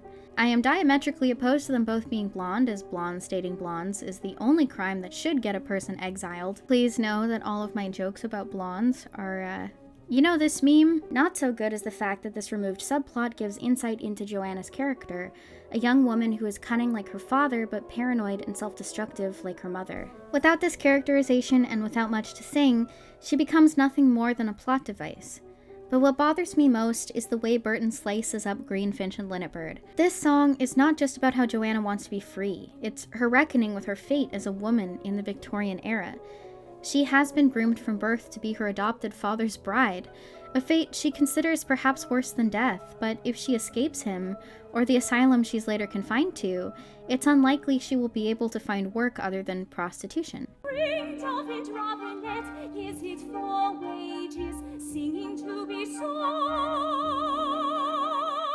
Have you decided it's safer in cages, singing when you're told? It's no wonder Sondheim uses the nightingale as Joanna's symbol in the stage show. The nightingale has long been a symbol of rape and revenge in the arts, present in the works of Chaucer, T.S. Eliot, and Shakespeare, to name a few. This is because of the Greek myth of Philomela and her sister Procne. Raped by Procne's husband, Philomela threatens to tell the truth and has her tongue cut out as punishment. Unable to speak, she weaves a tapestry that tells her story instead. Enraged, Procne kills her own son and serves him to his father for dinner. That's right, it's the mother of many modern cannibalism narratives. As the sisters flee, they are turned into a nightingale and a swallow, respectively, thus safe from harm and able to sing their truths. Why does he batter his wings so wildly against the bars? Oh, we blinds them, sir. Yeah, it's what we always does. We blinds them, not knowing night from day, where they sing and sing without stopping. Pretty creatures. Have pleasure of the birds, sir.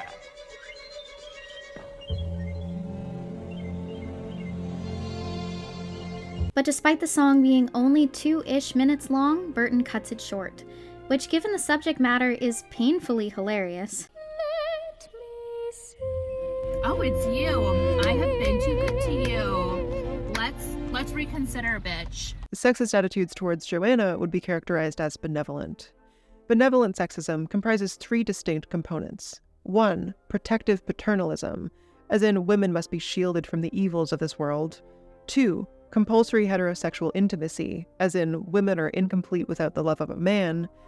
3. Complementary gender differentiation, as in women are special creatures with a refined sense of moral virtue. While at first glance benevolent sexism does not seem particularly malicious, in fact many find benevolent sexism flattering, it functions as an insidious form of prejudice. In the stage show When Escaping Bedlam, Joanna is the one who kills Fogg with a handgun. Symbolically, the bird has freed herself from her cage. I cannot shoot. In the film, Antony scoops a helpless Joanna up and then... Now, I leave you to the mercy of your children. Hell yeah, that's some poetic justice for this character I just met. Good thing we know he's evil. The film tells us this by making him all greasy and unattractive. This would be a nice moment in another film, but it strips Joanna of agency in a movie full of people deciding not to do stuff. If Sweeney Todd can fashion a murder chair, he can save his kid at any time, but he doesn't. And though I'll think of you, I guess, until the day I die, I think I miss you less and less as every day goes by, Joanna. He couldn't care less about her peril because he prefers her to be a figment of his imagination. That way, he can use her imprisonment and rape as justification for his revenge. In a way, becoming Judge Turpin. How seldom it is one meets a fellow spirit With fellow tastes in women. As evidenced throughout the show, the pedestals upon which women are placed often become cages from which they cannot escape. And when women fail or refuse to adhere to expectations associated with the female gender role, benevolent sexist attitudes quickly turn hostile. Instead of pushing the murder family angle, they could have just saved Joanna's gunshot for Sweeney's head.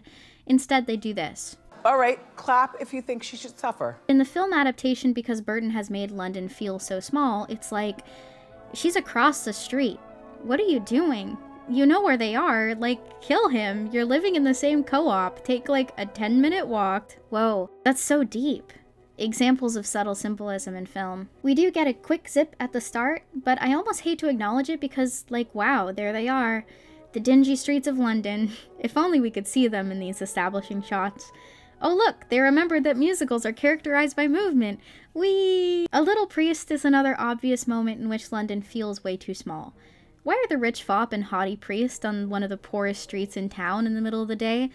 Fleet Street is 0.3 miles long, 0.4 kilometers. You're telling me a priest, a bishop, and a curate are hanging out on Fleet Street at the same time? For what, an exorcism? Give me a break, dude. Is watching our protag stand still peeking out of a window for 6 minutes really the apex of filmmaking? On the bright side, as I've said, they look hot doing it, and that's good, because Burton's modus operandi is making people look as hot and goth as possible. So his London is a small, intimate runway on which stylish people can serve. It's thematically uncohesive, but it's laying the house boots down, Houston, I'm deceased. It just felt that part of the energy on this was to make them a bit younger, in their 40s, and have the kids be kids, so the ages were a bit more appropriate to what the story really was, and it's not a teenager being played by a 30-year-old.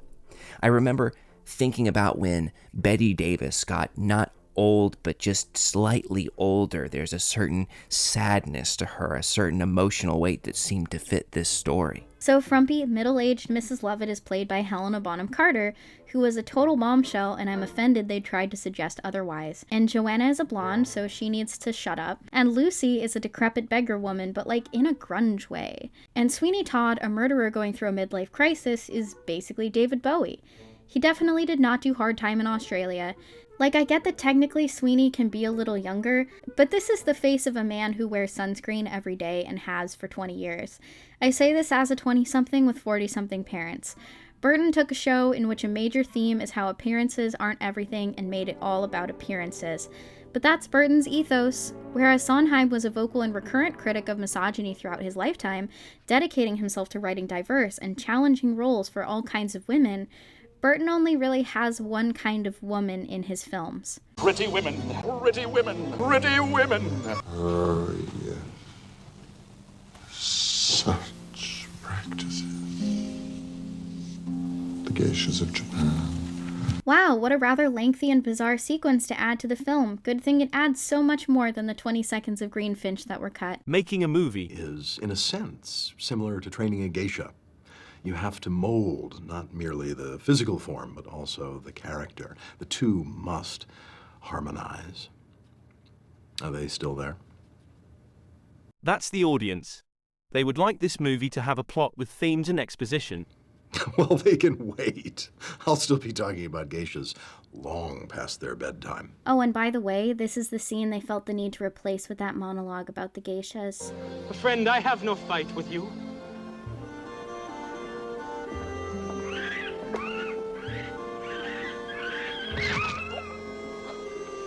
Get the gist of it? What I find interesting is that the contemporaneous critical voice of opposition to Burton's Todd largely consisted of women. Burton seems fixated on serving up an event to the extent that he neglects to dig into the story. As human beings, the vermin of the world who inhabit it, we're not part of the solution. We're part of the problem. And so maybe this dingy, uninteresting movie is all that we deserve. Maybe now's the time to address the elephant in the room, and I don't mean Dumbo. Burton's comments on race do make his aesthetic decisions uncomfortable, if unsurprising. So we've both got very, very pale skin and then rather dark sunken eyes, a bit like how Tim looks. You know, his usual sort of aesthetic. He loves pale, dark, sunken eyes. And his obsession with paleness, which he correlates with righteousness and purity, is disconcerting when you consider his general refusal to cast people of color because he believes they don't fit into his quote-unquote aesthetic. This, if nothing else, reveals how small-minded Burton's thematic conceptualization can be. In the old movies, the good guy wore white, the bad guy wore black, or was black. Well, depending on the hero, right? It's not a racial thing. It's about opposites. See, I want the bad guy to be different than me so I know why I hate him. I hate people who are different than me. Like, you know, Burton heard the lyric, his skin was pale and his eye was odd, and was like, wow, now this is my favorite musical. Guys, I wrote that before the Sweeney Todd production book arrived in the mail, and look what the very first page of it says. I get being like 15 and pre-goth in the 1970s and hating literally anywhere you are, but Tim Burton is a 65-year-old dude from Burbank who self-identifies with postcode nowhere, oppressive suburban middle America, despite growing up minutes away from Hollywood itself. If you weren't from Burbank, you'd think it was the movie capital of the world with all the studios around there, but it was, and still is, very suburban. It's funny, the areas around Burbank have gotten less suburban, but somehow Burbank still remains the same. I don't know how or why, but it has this weird shield around it. It could be anywhere USA. I get that Los Angeles can be a tough place to live, yet I must say everyone I know who grew up in Burbank is so nice and well-adjusted because they were 20 minutes away from a cultural capital while still maintaining enough distance to not get swept up in it. None of them would ever refer to it as this like remote suburban thing that Burton does. I even got my friend whom we lovingly refer to as Mr. Burbank to voice Tim Burton in this video.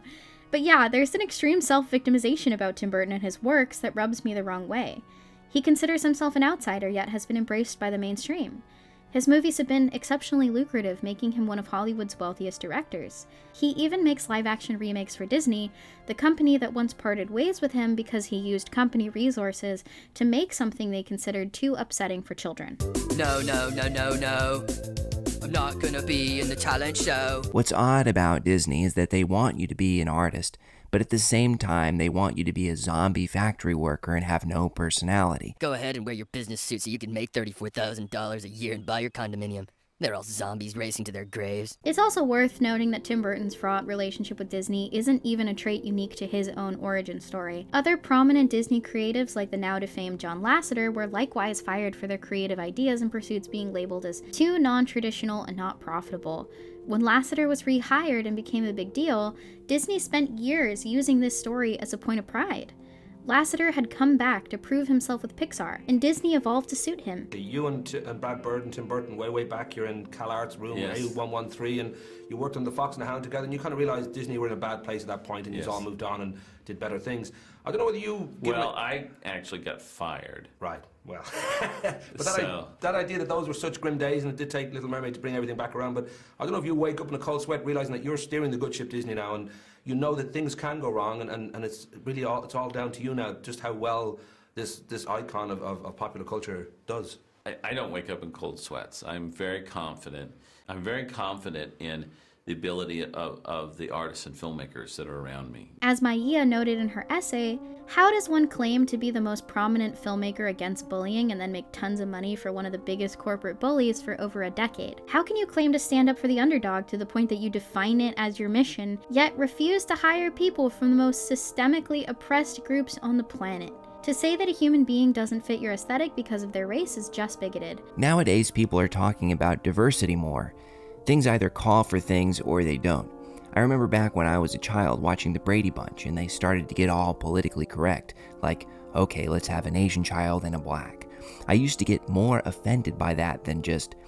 I grew up watching blaxploitation movies, right? And I said, that's great. I didn't go like, okay, there should be more white people in these movies. Is Tim Burton suggesting he makes whitesploitation films?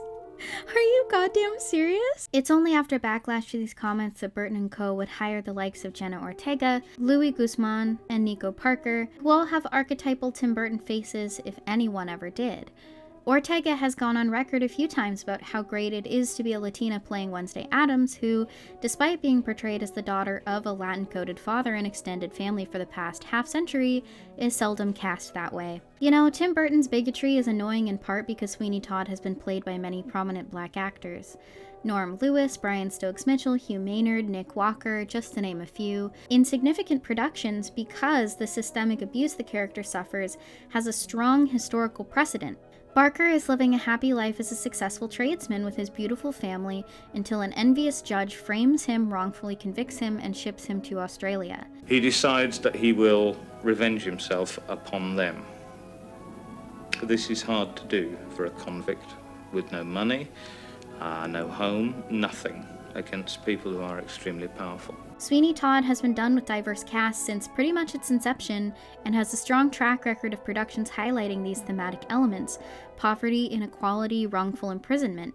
But, you know, Tim Burton is Tim Burton. You can't be politically correct with this because it's a story about a serial killer and they cook people in pies. You know, there's just, blood is a part of the story, because I'd seen productions where they tried to skimp on it, be more politically correct, and the productions really lost something. So, you know, it was one of the first things I said to them, and they accepted it. He doesn't interpret Sweeney Todd to be about a man driven to madness by oppressive institutions. He considers Sweeney Todd to be about a cool, quirky anti-hero who gets to take his well-deserved revenge, and it's kind of a shame when he gets his just desserts. For Depp, getting to the heart of Sweeney was to think of him firstly as a victim, not a killer. He's got a madness in him, but it's all based in things that, to me, are understandable. He's a tortured soul.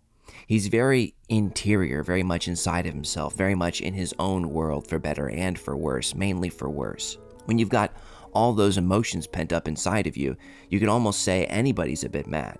Obviously, you can look at it on the surface and say that, but I never saw it that way. Sweeney's obviously a dark figure, but I think quite a sensitive figure, hypersensitive, and has experienced something very dark and traumatic in his life, a grave injustice.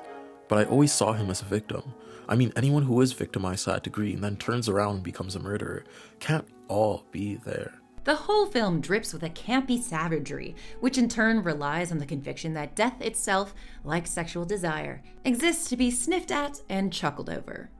That is fine for a film like Beetlejuice, but Sondheim is serious about the misanthropic malice of his hero, whereas Depp's Sweeney comes across as one more mournful Burton wacko. But Sweeney Todd isn't quirky, and he is more than sensitive and emotional. He's the demon barber. I appreciate every actor and director's ability to empathize, and I don't think that empathy negates media literacy. I don't judge characters. The worst thing you can do is say they're this, that, or the other. You just step into their shoes and walk in their world, and don't judge them. I think he's a sweetheart. Yeah, he's a sweetheart. You know, I don't chop anybody up and eat them. Oh, we're going to start, are we? But this level of idolization of a character's pain and tragedy inhibits understanding at a certain point. One must also accept that Sweeney Todd has used his pain and sensitivity as an excuse to murder innocent people. That doesn't mean, obviously, that you stop liking the character or you stop empathizing with them. I really like Sweeney Todd. It's my favorite musical, and I think he's an amazing character.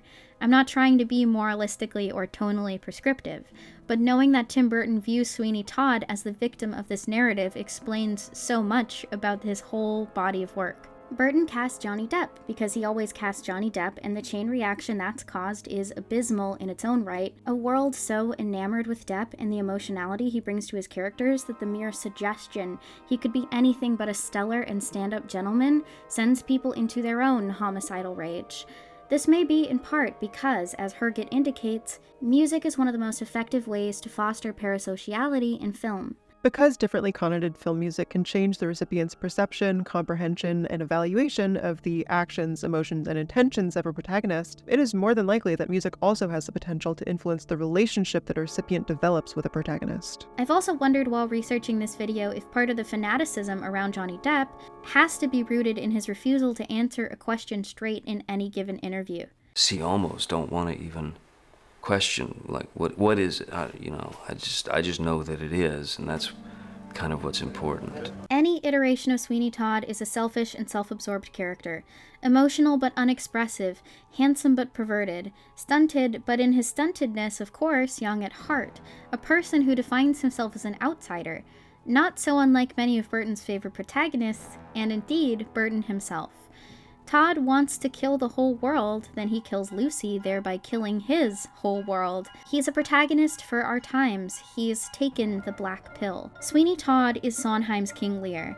Both follow the downward spiral of men brought to ruin by their own inability to relinquish control, to see beyond their narrow vision of the world. Both Sweeney and Lear are consumed by madness and resentment, lashing out at those whom they sought to protect. The saddest part is that, in the end, when they learn to look past themselves long enough to feel the shame and regret that they should, it is too late. Despite the initial motivation being brought on by forces outside of themselves, at the end of the day, this is all their own fault. Whether it be Lucy or Cordelia or Joanna, they failed these women. These are stories that require a certain level of emotional maturity to approach from a creative perspective. But what can we expect from Burton, who in his own autobiography admits that he relates to Pee Wee Herman because he considers himself to be stuck in eternal adolescence? I remember seeing Paul's show and loving it because it really tapped into the permanent adolescence thing, and I completely connected with that. From the moment Benjamin Barker arrives in England, by some miracle, a person who's been given a second chance at life, he cares more about getting revenge than destroying the corrupt institutions that wrongfully imprisoned him, or saving his very much alive and in danger daughter, whom he knows is alive, from her plight. And I guess it's ironic, at least to me, seeing Tim Burton self-identify with Sweeney Todd and forget about Joanna's personhood just like he does. She's a mere symbol to both of them. It's not that I disagree with this interpretation of the character. Lots of people who were traumatized at a young age are themselves in that Burtonian state of perpetual adolescence. Sweeney Todd, the guy, would love this movie. He would love to see himself portrayed as this sexy goth guy who sings like David Bowie and dates Helena Bonham Carter. You're asking the audience to embrace a character who is a killer, who is cold to the woman who loves him, and yet Johnny Depp makes him sympathetic. There's something about Johnny that breaks your heart. The first time I saw him in full makeup and costume, I thought, it's Byron. I remember when I first heard Johnny, I thought, wow, it's amazing. He sounds like some kind of like rock star. All right! You know, just by the nature of him doing it brings something different to it. Sweeney Todd would go to a college bar, compare the first brunette he sees to Marla from Fight Club, and then blast the National in his car as he drives home alone. He's a sympathetic figure, but he shouldn't be portrayed as cool and aspirational. He has got an uncanny ability to make anything cool. He is a hip person, Johnny. Hang on. His choices are always really clever. In the years since this movie, Helena Bonham Carter has opened up about how filming Sweeney Todd put a major strain on her romantic relationship with Tim Burton. Carter has been a massive Sondheim fan since teenagehood, as well as a firm believer in the importance of practical sets and effects. It gives you nothing back. It's a drain. We had to do the whole by the sea sequence in a green expanse, and there's something about being suspended in the space and the green that makes you feel sick and very disembodied. I've always been a fanatic of Sondheim. Mrs. Lovett, I wanted to be her since I was 11, and I went around apparently in Mrs. Lovett hairdos. Mum and Dad were big fans, and they brought back the score, and I remember sitting in my drawing room, looking at the score, going through the lyrics and listening to it on the record, and I just got completely hooked on the music. Simply put, she didn't agree with Burton's creative decisions, and it led to a massive on-set arguments that she's attributed to his self-identification with Sweeney Todd. And we really didn't get on that one. Amazingly, I got pregnant, but let's not go into that. He was... Save that for the X-Rated podcast. Yeah, it was a different balance. I sort of felt like I had to become a geisha girl a bit on set, be very aware of what I said, because he's a very sensitive man and he wants to have a clear mind. I think on some level, I was a hindrance to his concentration. We had a lot of laughs, but there were times when working together was not harmonious. I mean, Johnny would just look at his razors as he was playing Sweeney. And Johnny Depp. Yeah, because we weren't actually very argumentative as a couple, except on Sweeney. It might have been the subject matter, you know. Tim sort of identified with Sweeney and I was playing Mrs. Lovett, so... What did you draw from? Just a lot of internal anger. As I said to Johnny, if I was an actor, this would be the perfect job because you don't have to talk, you don't say anything, you just look out the window and brood and be angry. And it's like, wow, that's a great job. It's actually a portrait of our home life. Probably true. I mean, we always just saw him as a sad character. I mean, we didn't see him as a villain or anything, but he's a tragic, he's basically, when you meet him, he's a dead person, really, and he's only thing that's keeping him going is one single-minded thing, which is tragic. You don't see anything else around him. I knew that when I first saw it, that it just struck me as something really strong and something I really could relate to. Carter also reportedly felt as though she wasn't listened to during the film's production, and that everyone on set deferred to the opinions of Johnny Depp. In the end, I realized I shouldn't really have any good ideas. If I had a good idea, I should give it to Johnny. If I gave it to Johnny, Johnny would mention it to Tim, and then it was a marvelous idea. If I mentioned it, it would be an absolutely crap idea. This is just fucking depressing, God. The distinction between Sweeney Todd and Tim Burton is that Tim Burton won. He now makes bank for the megacorp that once rejected him, yet he's still mad about being the one goth kid in Burbank in the 80s and makes it a huge part of his self-mythos. But there's a huge difference between being rejected over Frankenweenie and sent to Australia for nothing at all. Burton defines himself as an outsider, but Todd actually is. The stage musical of Sweeney Todd is Sweeney critical, but Tim Burton's Sweeney Todd is not. To Burton, Benjamin Barker is a victim of inequity and oppression for the crime of being goth, not for being a member of the underclass. In other words, Burton takes Epiphany at face value. In his world, there are two kinds of men and only two. You can either stay put in your proper place, or, should you deviate from the norm in any perceptible sense, you can put your foot in another man's face to get ahead. That's life. That Tim Burton would self-identify with this character is revealing, and it makes his trajectory as a filmmaker far more cohesive. This is why the women in Burton's films are usually beautiful props, except for those worthy of our attention for being girl bosses. For example, by setting sail to become a quote-unquote colonialist entrepreneur in China during the Opium Wars. This is why Burton's Willy Wonka is a cruel slave-owning man-child whom we are supposed to feel sorry for, or why his Mad Hatter is an abusive, raging asshole who may have had a crush on Alice since she was a child, but we're supposed to root for him because he's sensitive and damaged. And it's why in real life, Burton sticks up for abusers whom he has deemed sensitive victims of witch hunts and works for corporate tyrants, while making films like Big Eyes and Dumbo, which center on the abuse and exploitation of vulnerable individuals. Then again, Dumbo is the perfect work for Burton, as it focuses on the injustices suffered by misfit characters while also dehumanizing people of color. The more I rewatch his works and think them over, I'm not sure Tim Burton was ever all that subversive. Wrapping things up here, I want to talk about the very negative effect Tim Burton's Sweeney Todd has had on movie musicals. Sweeney Todd was not marketed as a musical, and that strategy turned out to be successful. While it was not the first musical to do this, it's the one usually cited when noting that since fewer and fewer musicals have been marketed honestly. Sweeney Todd had no dance numbers, so now they're usually considered gauche and self-respecting musical dramas, leaving us with adaptations of stage musicals that feel empty, dull, and lifeless when dance should be present. Please. We don't dance like those Britney and Justin wannabes at school. Goth kids dance to express pain and suffering. Yeah, the only cool way to dance is to keep your hands at your sides and your eyes looking at the ground. Then every 3 seconds you take a drag on your cigarette. Tom Hooper cited Sweeney Todd as an inspiration for his adaptation of Les Mis, and when Les Mis won awards because of Anne Hathaway's performances, the mold was solidified. So Tom Hooper was hired to direct Cats. The inevitable Into the Woods adaptation is a clear step down in quality from Burton's Sweeney Todd. Also a movie I'm interested in making a video about. Let me know in the comments if you're interested in that as well. But Into the Woods had to happen because of Sweeney Todd's success. Plus, it's a Sondheim musical consisting almost entirely of Sondheim's music, so like Sweeney Todd, it did well on being a competent movie with brilliant music. The lukewarm positive critical reviews didn't matter. It became the 6th biggest Christmas Day release of all time. Meryl Streep was showered with critical acclaim, and the film made a lot of money. But was it liked by audiences despite being successful?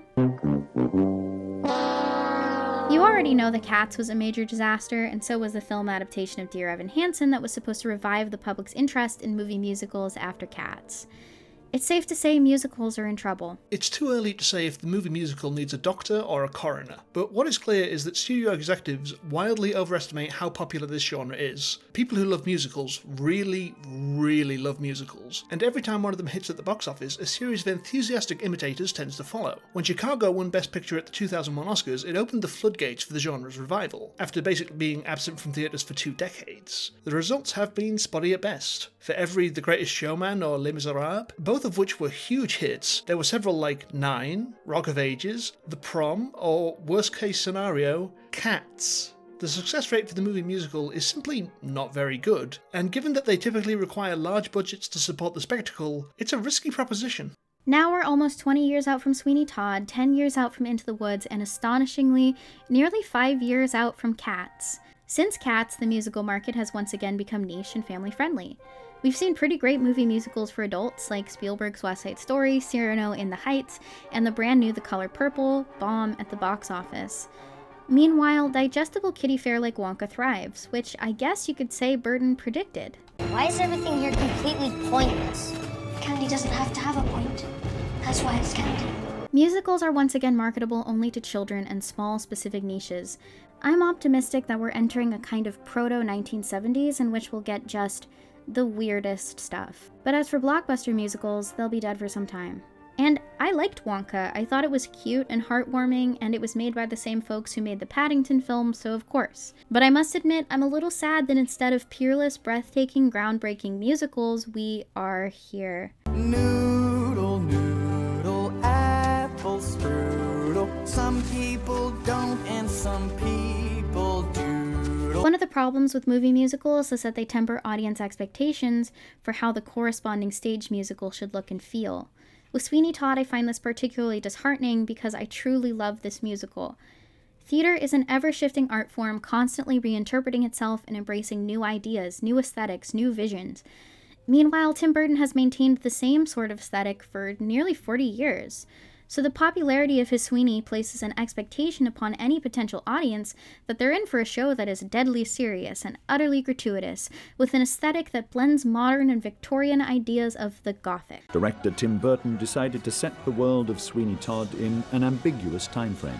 It kind of goes back to sort of old horror movie stuff where we didn't really want to create, have a thing like London, 1853 or whatever, just to kind of keep it in a kind of fable London. It's Victorian. It sort of tried to make it sort of not too late, kind of in the middle where things were still developing, where there was, probably a little bit more crime. It was at sort of right in the middle of that period. But again, movie London, sort of horror movie London, and not, be so literal. Costume designer Colleen Atwood has stated repeatedly that the film's costumes were designed to be intentionally anachronistic, blending Victorian fashions across several decades with modern influences, Tim Burton's preferred aesthetic for period dramas. When I first talked to Tim about Sweeney Todd, he said he wanted to create a world that felt mid-Victorian without making it too precious. It's sort of a combination of different parts of London from 1830 to 1865. So I've evolved a lot of our own textiles and own prints for all the costumes for every character. But it's also an aesthetic that is uniquely the film's. These are expectations most productions of Sweeney Todd cannot meet by virtue of being, the original. Sweeney Todd the stage musical is super funny, at times even campy and goofy. Productions of Sweeney Todd since this film came out have been increasingly stylish, but also increasingly vapid. Lovett and Sweeney, roles intended for middle-aged pros, are now given to conventionally attractive late 30 and early 40-somethings. In other words, musical theater keeps trying to have a conversation with film, a medium incapable of having an ongoing conversation with theater. So the relationship, instead of meeting its symbiotic potential, becomes parasitic. Film sucks the life out of theater with diminishing returns. The solution to this is twofold. First, we need film adaptations of musical theater in which the pomp and circumstance is immaterial to the emotional truth and storytelling of the piece. I think this adaptation is very much a victim of its own self-importance, to the detriment of Sweeney Todd the musical. A great musical asks to be retold and reinterpreted. It seems like this film is intended to be the one true Sweeney. For example, Depp's performance works best when its emotionality is allowed by the filmmakers to connect to the work's deeper themes. But that isn't as often as one would hope. Secondly, we need theater makers with strong backbones and interesting creative visions. Get it together. They need to stop catering to audience expectations, no matter how financially risky. I promise you, the long-term benefits far outweigh the immediate dough. Don't just cast whoever looks and sounds like Helena Bonham Carter and Johnny Depp, and don't put them in the replica Party City costumes. Your community college's production of Sweeney Todd will never be like the movie come to life, because the movie was never the stage musical come to life, and that's actually great. Theater can't be performed in front of a green screen. It's right in front of you the whole time. It is real. It is material. You can reach out and touch it. If you love theater and you make it, you have to learn to embrace what makes it great, instead of chasing the popularity and perceived prestige of film. Because otherwise, you're just making, bad student films on a stage. And theater is enough. Theater is enough. I wanted this character to want something that was impossible, that he had learned from movies. By an isolated life that was dedicated to this media culture, that there was this idea that you could achieve this thing. That scene appears in a lot of movies, in one form or another. It appears in Ed Wood, at the end of Ed Wood, when there's this big premiere and it's like, that never happened to Ed Wood. Read Nightmare of Ecstasy and find out about the end of his life in Glendale and, as an alcoholic. I mean, in that really bothered me about that movie. You don't see any upside in Tim Burton making a movie so that he can give Ed Wood that moment that he never had? No, because he didn't have it, and because the truth is sad. And because, Michael Medved, I think, wrote like the Golden Turkey thing and said that Ed Wood was the worst filmmaker of all time. And that became a joke. That became like a cultural joke. And this is a person's life. And the truth is, in my opinion, that Ed Wood was a kind of enormously courageous person. He made movies that he wanted to make. I mean, give me a break with shitting on that, and then to not have the respect to show what became of that choice for that person, what he sacrificed really to be true to himself.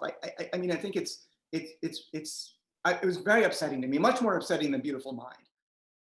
Once upon a time, not long ago really, I was a goth teenager who loved the art of Margaret Keane, the music of Depeche Mode, and everything having to do with the Addams Family. To be fair, those loves remain. I dyed my hair jet black to achieve a Burtonian look, but I never really achieved what I was going for because, to be honest, this is, I'm wearing blush under the eyes and I have restored my hair to its natural color, so delusional. The thing is, as a teenager, I did indeed feel misunderstood. I'd be lying if I said I still don't feel misunderstood, but not because of my clothes. It's an objective fact that my clothes are cool as— I mean, it did suck when I went to school in Spencer's gift handcuffs as a bracelet, and my math teacher confiscated them and wrote me up for in-school suspension. You don't even understand what fashion is. I'm the most fashionable person in this school. Can't wait to get out of this town. I'm literally crying over my nails right now because they're so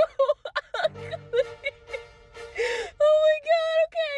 This is what I wanted, okay? This is the pastels, and this is what I got. This one time, I went to Red Lobster with my friends for a birthday party, and this old lady looked at me and called me a painted Jezebel, but it was also extremely funny. And it's unfortunate when you go to Hot Topic or Spirit Halloween and there's like a bewildered mom who's like, "Can you help me?" And I'm like, "With what?" And they're like, "Do you work here?" And I just have to be like, "No, I don't work here. I'm 14. This is just the only place I can buy black lipstick that's actually lipstick and not like eyeliner, which is what I usually do. Please."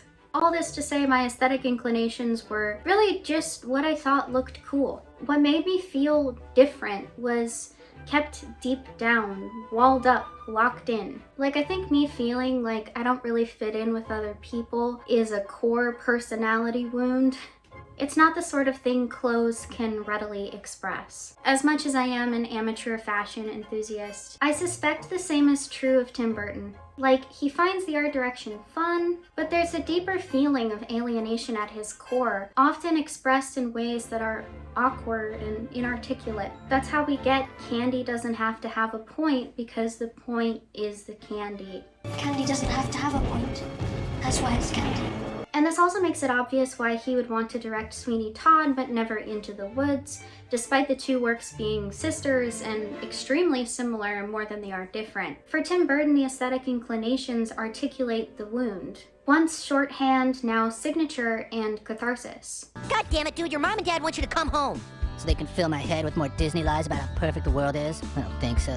My friend Maggie Mae Fish has a fantastic essay on Burton in which she points out that his works are fundamentally recuperative. They use politically charged imagery and hint at daring ideas, in doing so co-opting them. Just reading from Wikipedia for a second, because there's only so many ways to phrase this. Annexing, diffusing, and commodifying them into bourgeois society until they become the conventional perspective. The recorded Bellafitone singing at the dinner party and in another karaoke number with Lydia mouthing a calypso tune at the end is virtually the only dialogue by a black person in the entire film. Even for the 1980s, Beetlejuice is shockingly white. Blackness is connected in the film to death, magic, and weirdness. The Maitland's parlor trick is essentially a blackface lip sync, grabbing a bit of that outre blackness without the inconvenience of actually putting speaking black people on screen. And notably, the Deets are not scared when forced to perform a calypso number. They think it's fun and exciting, a bit of safe, contained otherness they can appropriate for themselves without upending the film's white Hollywood default. She also points out that John Waters, the exact same year Beetlejuice was released, made fun of goths culturally recuperating Harry Belafonte in Hairspray. Day-o, day-o, daylight's a-coming and you wanna go home. As an adult, I can't help but find it a little insulting the way Tim Burton turns counterculturally revolutionary works into punchlines in our popular imagination.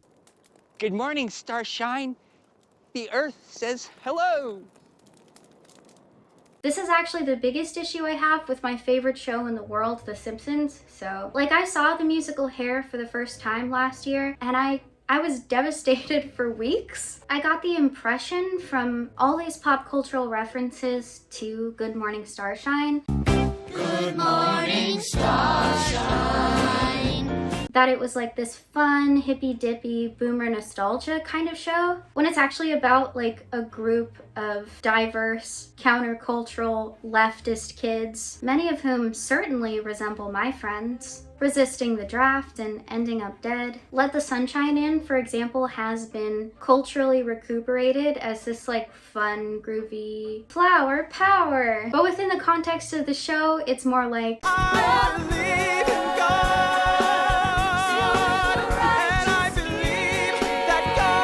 So no, I don't see Sweeney Todd, the Demon Barber of Fleet Street, as the black sheep in a series of films marking Tim Burton's creative decline, as so many critics seem to. I actually think it fits right in, sandwiched between Charlie and the Chocolate Factory and Alice in Wonderland. From the plastic intro sequences filled with CGI goo to the horrible, malicious protagonists we're supposed to love.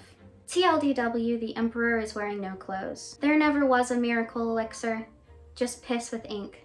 But it's not that Tim Burton jumped the shark, it's that his process of cultural recuperation ended in about 2010. There really was nowhere else for him to go. Other recuperative artists just hop from aesthetic to aesthetic, but Tim Burton is his aesthetic. It's how he expresses his pain. So that was never really a choice for him. And as a goth, I am of course obligated to respect anyone for whom it's not a phase, Mom. Now here we are. It's 2024, and there's nothing strange and unusual about wearing Jack Skellington pajama pants. They bogarted our style. Everyone's gonna think we're trying to be butthole vampires now. We might as well go to the frickin' Gap and just buy normal clothes. In conclusion, Tim Burton's Sweeney Todd, the Demon Barber of Fleet Street is fine, but it's no The Office Season 7, Episode 3, Andy's Play.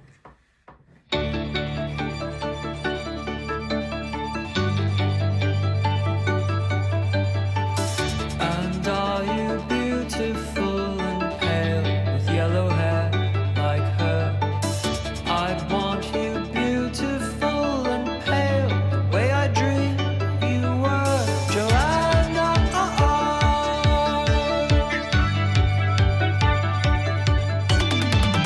And if you're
there are these percussive chords that come throughout, which is like somebody just going crazy, just going over and over and over again.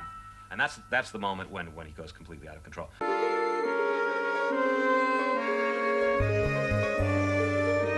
You think the tune is going up, it's going down. You think the tune is going on, it stops. It doesn't finish, it just stops.